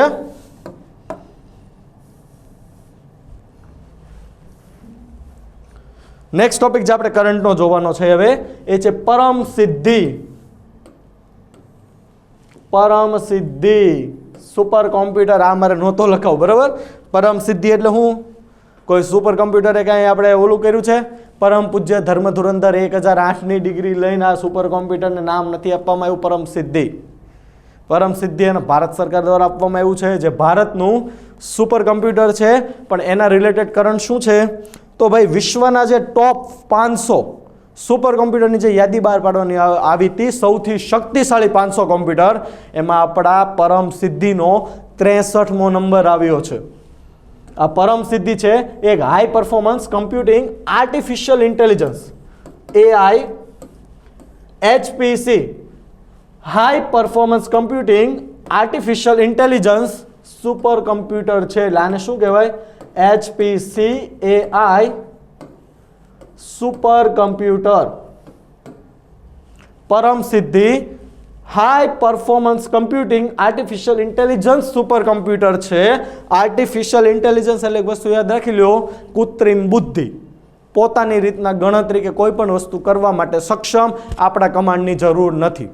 ઓકે, જેને રાષ્ટ્રીય સુપર કમ્પ્યુટિંગ મિશન, તો આ રાષ્ટ્રીય સુપર કમ્પ્યુટિંગ મિશન શું છે આપણે આગળ જોશું, પણ બેઝિક વસ્તુ કહી દઉં તો સરકારે રાષ્ટ્રીય કમ્પ્યુટિંગ મિશન એટલા માટે શરૂ કર્યું હતું કે 3 તબક્કામાં આપણે ભારતમાં કેટલા 3 તબક્કામાં 70 સુપર કમ્પ્યુટર સ્થાપિત કરીશું, કારણ કે જેટલા વધારે સુપર કમ્પ્યુટર એ દેશની પ્રણાલી એટલી જ એડવાન્સ ને એટલી જ આગળ પડતી ને ખૂબ જ સારું પડે, બરોબર. તો આ રાષ્ટ્રીય વાત થઈ ગઈ. તો એ રાષ્ટ્રીય સુપર કમ્પ્યુટિંગ મિશન અંતર્ગત CDEC ખાતે સ્થાપિત કરવામાં આવ્યું હતું પરમ સિદ્ધિ. તે વિશ્વના ટોચના 500 શક્તિશાળી બિન વિતરિત નોન ડિસ્ટ્રીબ્યુટેડ કમ્પ્યુટર સૂચિમાં ખાસ યાદ રાખજો 63મું સ્થાન પ્રાપ્ત કર્યું છે. ટોપ 500 એમાંય 63મું નંબર, એટલે વિચાર કરો બહુ ગર્વની વાત થઈ ગઈ, બરોબર. આગળ હવે કમ્પ્યુટર વિશે આપણે વધારે ડિટેલમાં જાણીએ તો એની વિશેષતા જોઈએ તો એ પરમ સિદ્ધિને સંયુક્ત રીતે, હવે 63નો નંબર આવ્યો તો એના બનાવવાવાળા મહાન હશે, એ બે આપને ખબર હોવું જોઈએ, વિધાનમાં આવી શકે. તો એને બનાવવાવાળા છે ઇલેક્ટ્રોનિક્સ અને માહિતી ટેકનોલોજી મંત્રાલય અને વિજ્ઞાન અને ટેકનોલોજી વિભાગ દ્વારા વિકસિત કરવામાં આવ્યું હતું. ફરીથી ઇલેક્ટ્રોનિક્સ અને માહિતી ટેકનોલોજી મંત્રાલય અને વિજ્ઞાન અને ટેકનોલોજી વિભાગ દ્વારા તેને વિકસિત કરવામાં આવ્યું હતું, બરોબર. હવે આ જે સુપર કમ્પ્યુટરની ગતિ છે, સ્પીડ છે, એ છે 5.267 પેટાફ્લોપ્સ.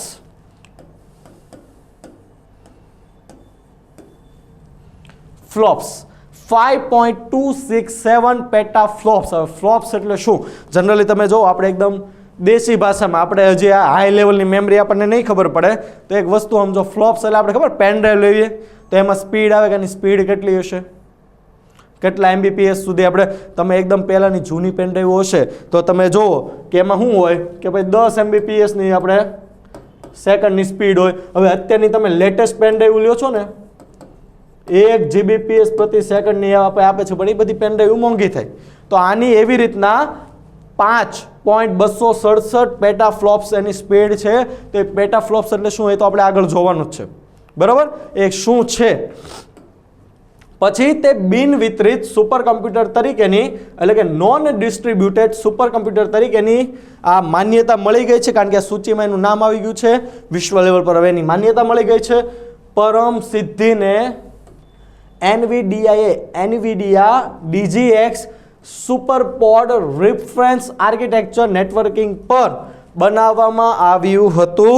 ટેન્શન નહીં લેતા, નો યાદ રહે તો આવી વસ્તુ આવી બે નહીં, બટ સિમ્પલ યાદ રાખજો, રેફરન્સ આર્કિટેક્ચર નેટવર્કિંગ પર NVIDIA DGX સુપરપોડ. ઓકે. હવે જે પેટાફ્લોપ્સ છે આ શું છે? તો પેટાફ્લોપ્સ સિમ્પલ કોમ્પ્યુટરની ગતિનું એકમ છે. જે કોમ્પ્યુટર હોય એની ગતિ આપણે પેટાફ્લોપ્સ દ્વારા માપી શકીએ છીએ.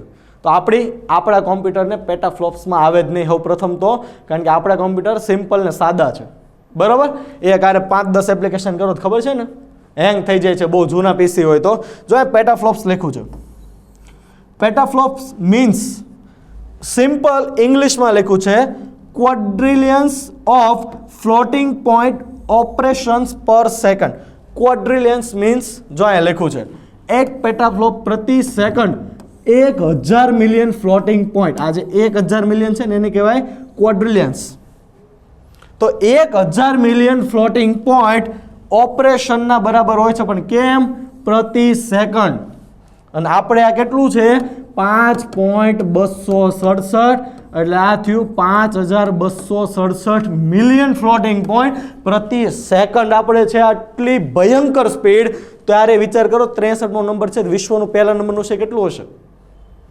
તો આ જે 1000 મિલિયન ફ્લોટિંગ પોઈન્ટ ઓપરેશન છે, તો એની સરળ શબ્દોમાં તમને કહી દઉં તો એરિથમેટિક ઓપરેશનની સંખ્યા જેને મશીન 1 સેકન્ડમાં કરી શકે. એટલે આપણું આ જે સુપર કમ્પ્યુટર છે ને, આ 1 સેકન્ડમાં કેટલી ગણતરી કરીએ કે જો અહીંયા આંકડો લખું છું,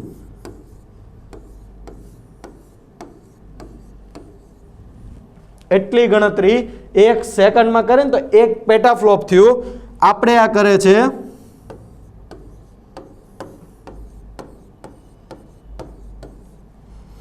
આ એક કરે અને આ ભારતનું સુપર કોમ્પ્યુટર કરે છે. આને શું કહેવાય? એકમ, દશક, 100, 1000, 10,000, લાખ, કરોડ, 10 કરોડ, આ 1 અબજ. કેટલા મીંડા છે? 6, 9, 1 અબજ. ગણતરી 1 સેકન્ડમાં 1 પેટાફ્લોપ કહેવાય. તો આ વિચાર કરો, 5267 અબજ ગણતરી 1 સેકન્ડમાં કરે છે ને, ત્યારે એને સુપર કમ્પ્યુટર કહેવાય છે.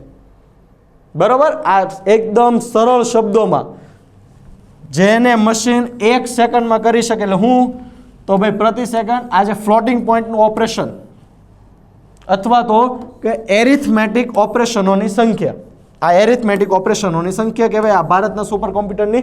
ત્યારે એ કહેવાય છે સુપર કમ્પ્યુટર. બરાબર? ત્યારે એ આપણા ઘરે વેચાવા નથી આવતા, આપણને પોહાય નહીં. બરાબર? કદાચ બધા વીઘા વેચી નાખો ને તોય તે આ ધ્યાન રાખવાનું, આને કહેવાય સુપર કમ્પ્યુટર. હવે આ જે બિન વિતરિત કમ્પ્યુટર સિસ્ટમ છે, જેને આપણે નોન ડિસ્ટ્રીબ્યુટેડ કમ્પ્યુટર સિસ્ટમ કહીએ છીએ, તો એનો મતલબ શું થશે? તો જે બિન વિતરિત અથવા નોન ડિસ્ટ્રીબ્યુટેડ જે કમ્પ્યુટર સિસ્ટમ જે છે એના બધા ઘટકો એક જ જગ્યાએ હોય છે. બિન વિતરિત, નોન ડિસ્ટ્રીબ્યુટેડ એટલે મગજમાં ગોથકી નાખવાનું, એના બધા ઘટકો અથવા તો બધા જ કોમ્પોનેન્ટ્સ, બધા જ પાર્ટ્સ એક જ જગ્યાએ હોય છે. એનો મતલબ શું?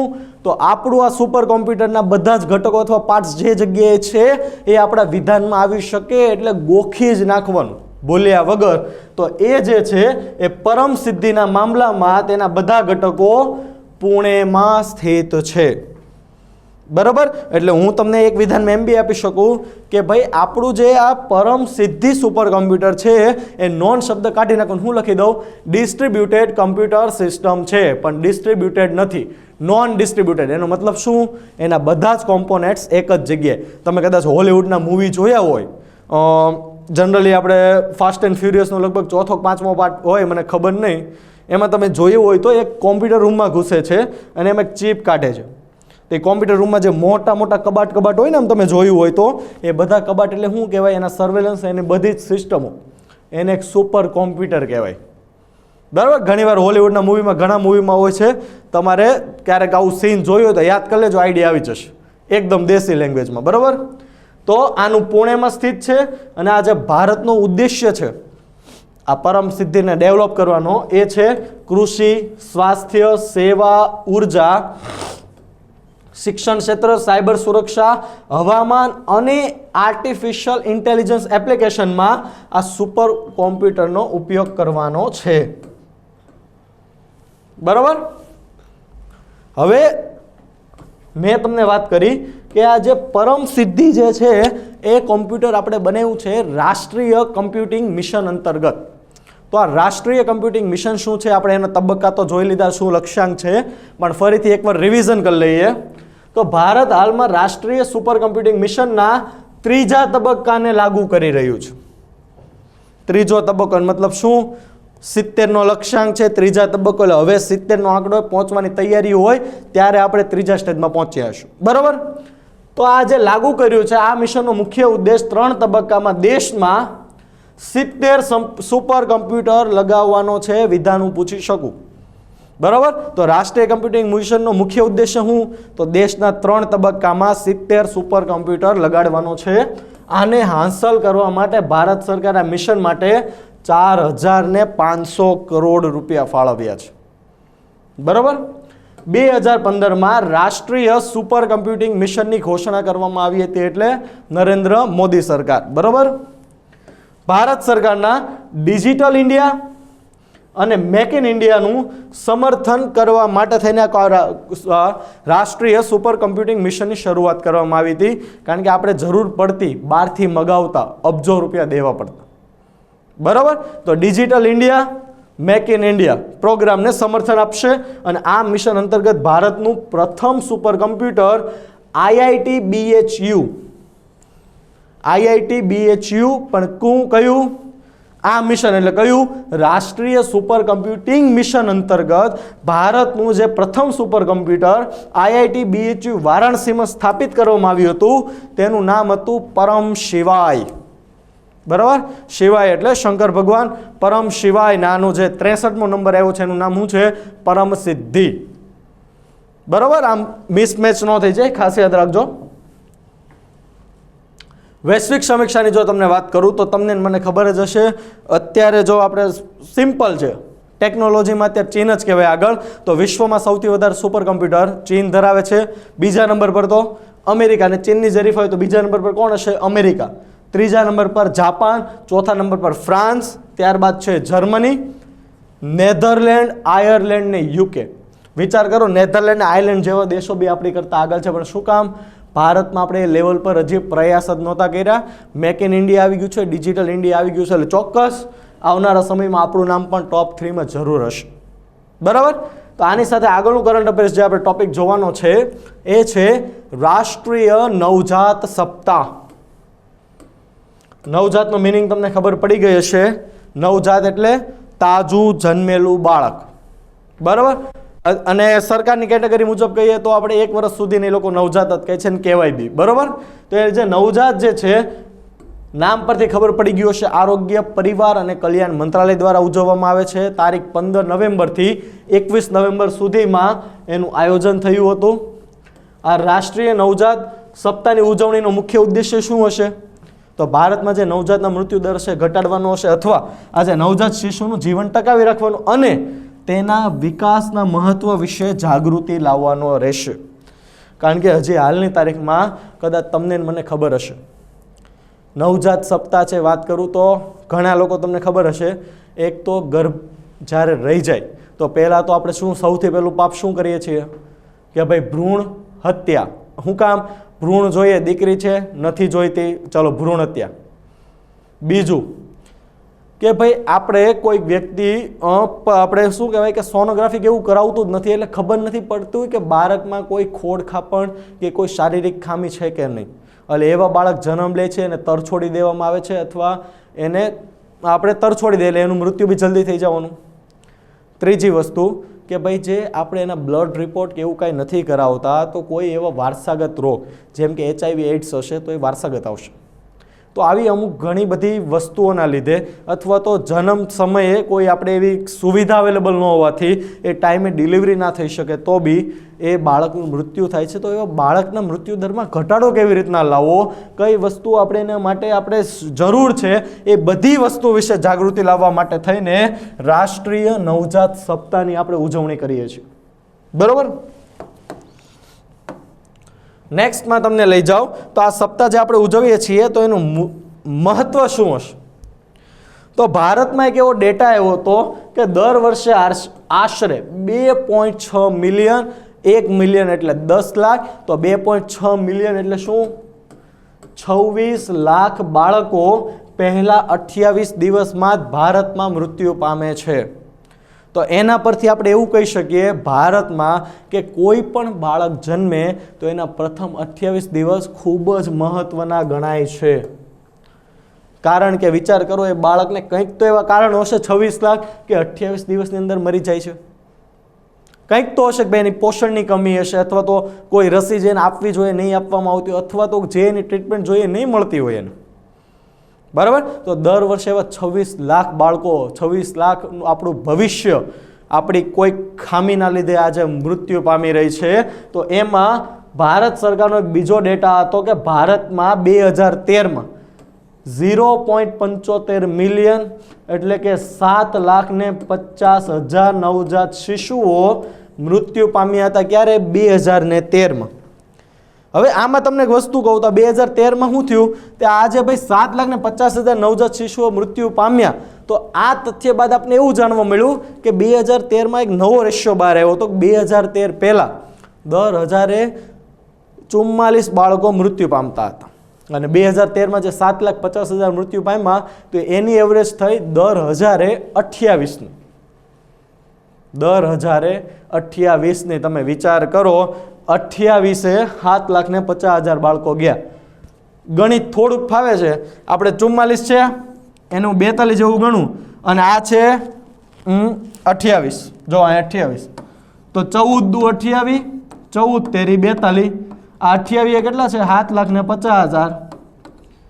તો આમાં 3,75,000 ગણું, તો અહીંયા 3,75,000 નાખું તો આ થશે 50 ને 50 હોય એટલે અહીંયા 25 આવશે અને 7 ને 3 10 ને 1 11,25,000 બાળકો. આ એક સિમ્પલ ગણિત, આમાં હજી 2 ની એવરેજ કાઢી નથી એટલે આપણે 12 લાખ લમસમ ગણો કે ભાઈ આ 2013 પહેલા 44 પ્રતિ 1000 બાળકોએ 44 જે મૃત્યુ પામતા હતા એટલે કેટલો સરેરાશ આંકડો હતો 12 લાખનો, જે હવે 2013માં ઘટીને કેટલો થયો 7,50,000.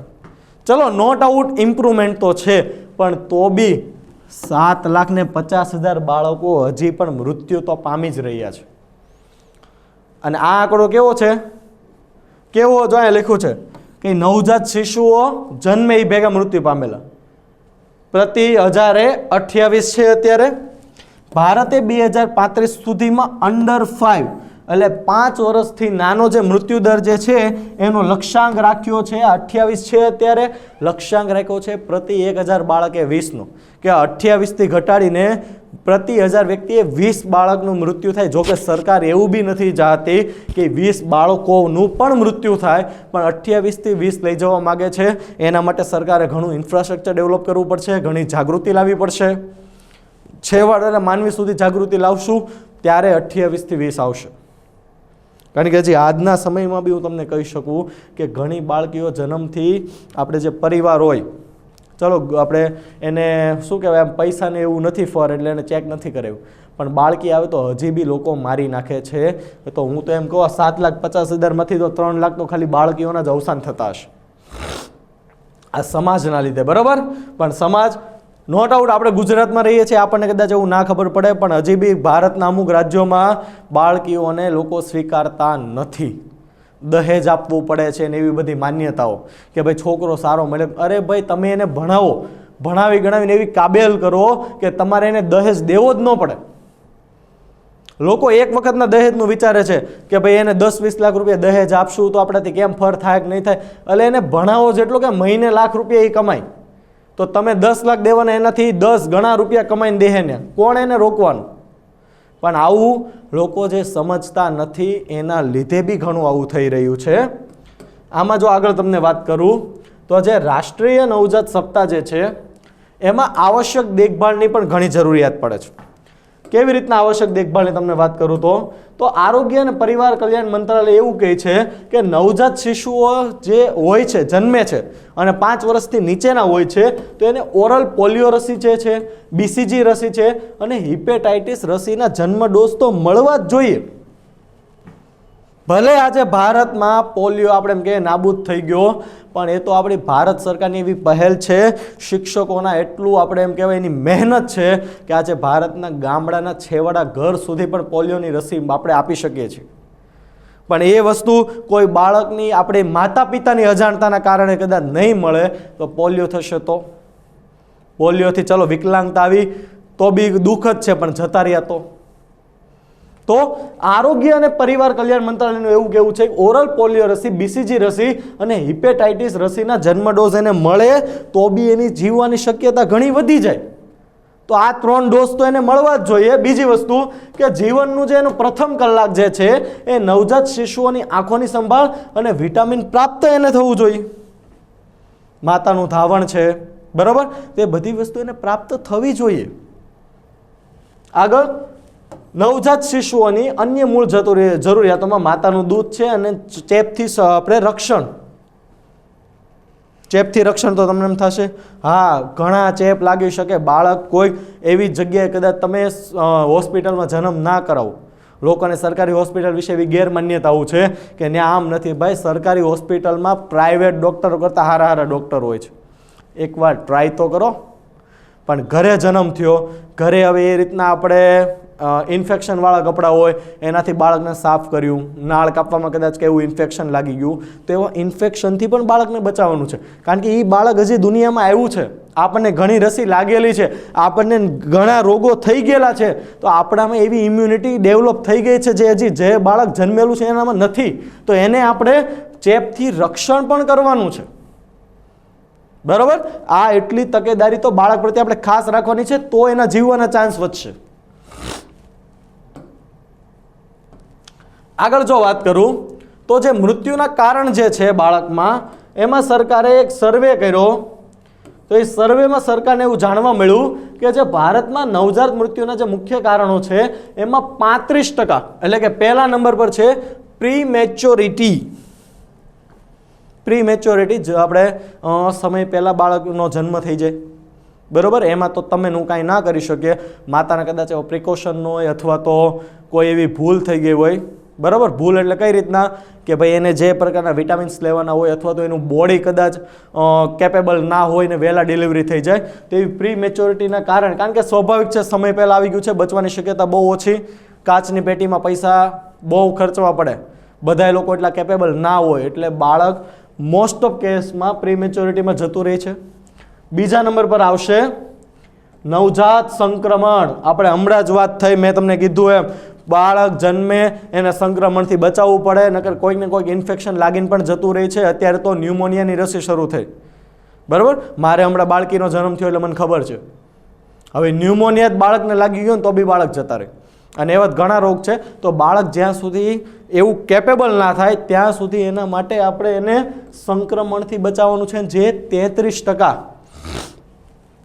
એની પછી આવશે ઇન્ટ્રાપાર્ટમ સંબંધી જટિલતાઓ 20%. એટલે શું કે બાળકની ડિલિવરીમાં, બરાબર, ડિલિવરી થતી વખતે આપણે ટોટલ ટાઈમે ડિલિવરી ના થાય, અથવા તો ઘરે ડિલિવરી કરતા હોય, બાળક ફરતે કોઈ નાળ વીંટળાઈ ગઈ હશે, બરાબર, તો એની બાળક ગર્ભમાં જેનો દમ તોડી દે, તો એવી બી 20% સમસ્યાઓ છે. અને એનું રીઝન શું છે?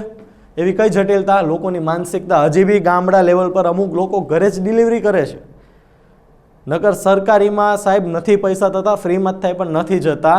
અને ઘરે કેવી કન્ડિશન આવી જેવી તમને મને ખબર રહેવાની નથી. 3 ઇડિયટ મૂવી જોયું હશે ને, વેક્યુમથી કરે છે. હવે વેક્યુમ કંઈ ઘરે તો નહીં હોય, હોસ્પિટલમાં હશે, તમારું બાળક એ રીતના હશે, તો એ વેક્યુમથી બી આવશે. તો ઇન્ટ્રાપાર્ટમ સંબંધિત જટિલતાઓના કારણે બી 20%માં જાય છે. અને જન્મજાત ખામી, તમે અવારનવાર પેપરમાં સાંભળતા હશો કે કોઈ બાળકનું હૃદય બહાર હશે, અથવા કોઈક એવી ખામી હશે કે બાળક જન્મેતા આપને કન્ફર્મ થઈ જાય કે આ બિચારું ઝાઝો દિવસ ખમશે નહીં. પણ એ આપણે ભૂલ શું કે જે સોનોગ્રાફી કે એવું આપણે નથી કરાવતા. કદાચ ભલે તમારી પાસે પ્રાઇવેટમાં જવાના પૈસા ન હોય, પણ સરકારીમાં ન કરાવો અને ખબર ના પડે, અને એ બાળક બિચારું જન્મે એટલે વધારે દુઃખ લાગે. તો એવી નવજાતની ખામીઓના કારણે 9% જેટલા મૃત્યુ થાય છે. આ ભારતમાં નવજાત શિશુઓના મૃત્યુના મહત્વના કારણો છે, બરાબર. હવે India newborn action plan, Bharat સરકારે આ બધી વસ્તુની જાગૃતતા લાવવા માટે ઇન્ડિયા ન્યૂબોર્ન એક્શન પ્લાનની શરૂઆત કરી હતી. એમાં ઇન્ડિયા ન્યૂબોર્ન જે એક્શન પ્લાન જે છે એ વર્લ્ડ હેલ્થ ઓર્ગેનાઇઝેશન છે, એનો એવરી ન્યૂબોર્ન એક્શન પ્લાનના જવાબમાં 2014માં શરૂ કરવામાં આવ્યું હતું. એટલે વર્લ્ડ હેલ્થ ઓર્ગેનાઇઝેશને શું એવરી ન્યૂબોર્ન એક્શન પ્લાન રજૂ કર્યો હતો, તો ભારત સરકારે ઇન્ડિયા ન્યૂબોર્ન એક્શન પ્લાન 2014માં એના જવાબમાં આપણે શરૂ કર્યો હતો. એવરી ન્યૂબોર્ન જે છે એક્શન પ્લાન, એનો ઉદ્દેશ્ય તમને ખબર જ હશે, એવરી ન્યૂબોર્ન નવજાત મૃત્યુને ઓછો કરવાનો છે. એટલે ભારતમાં રાષ્ટ્રીય નવજાત સપ્તાહ તો આપણે શરૂ જ છે, પણ ઇન્ડિયા ન્યૂબોર્ન એક્શન પ્લાન પણ શરૂ છે, બરાબર. બાકી તો બસ આજના કરંટમાં તો આપણે જોઈએ, એટલા દિવસના કરંટમાં આપણે એટલા જ ટોપિક કામના હતા. ઘણા દિવસે મળ્યા છે, એટલે ટેન્શન નહીં લેતા. આપણે કરંટ તો ઘણા વધારે છે, પણ એક્ઝામ પર્પઝ તો એટલા જ કરંટ કામના છે. આ તમારે પ્રિલિમમાં તો સમજા, મેન્સમાં કામ લાગશે, બરાબર. બાકી થોડોક અમારી પર વિશ્વાસ રાખજો, ટેન્શન નહીં લેતા. હવેથી દરરોજ રેગ્યુલર મળીશું. કોઈ પણ ટોપિક પર, જો અવારનવાર કહું છું, અને કોઈ પણ વિષયનો હોય, કોઈ પણ ટોપિકના કોઈ પણ વિષયમાં તમને કન્ફ્યુઝન હોય, બેઝિઝક કમેન્ટ બોક્સમાં લખો. અમે જરૂરથી એની પર વિડીયો બનાવશું ને બનતી નવી માહિતી આપવાની પૂરેપૂરી કોશિશ કરીશું, બરાબર. અને વધારે બી જો તમારે કોઈ એક્ઝામ પર્પઝ માહિતી જોતી હોય તો તમે અમારા સેન્ટરની પણ મુલાકાત લઈ શકો છો, બરાબર. બાકી છેલ્લે તો બસ એટલું જ કહીશ, keep learning, keep educating, because as we all know, education is life itself. જય હિન્દ, જય ભારત.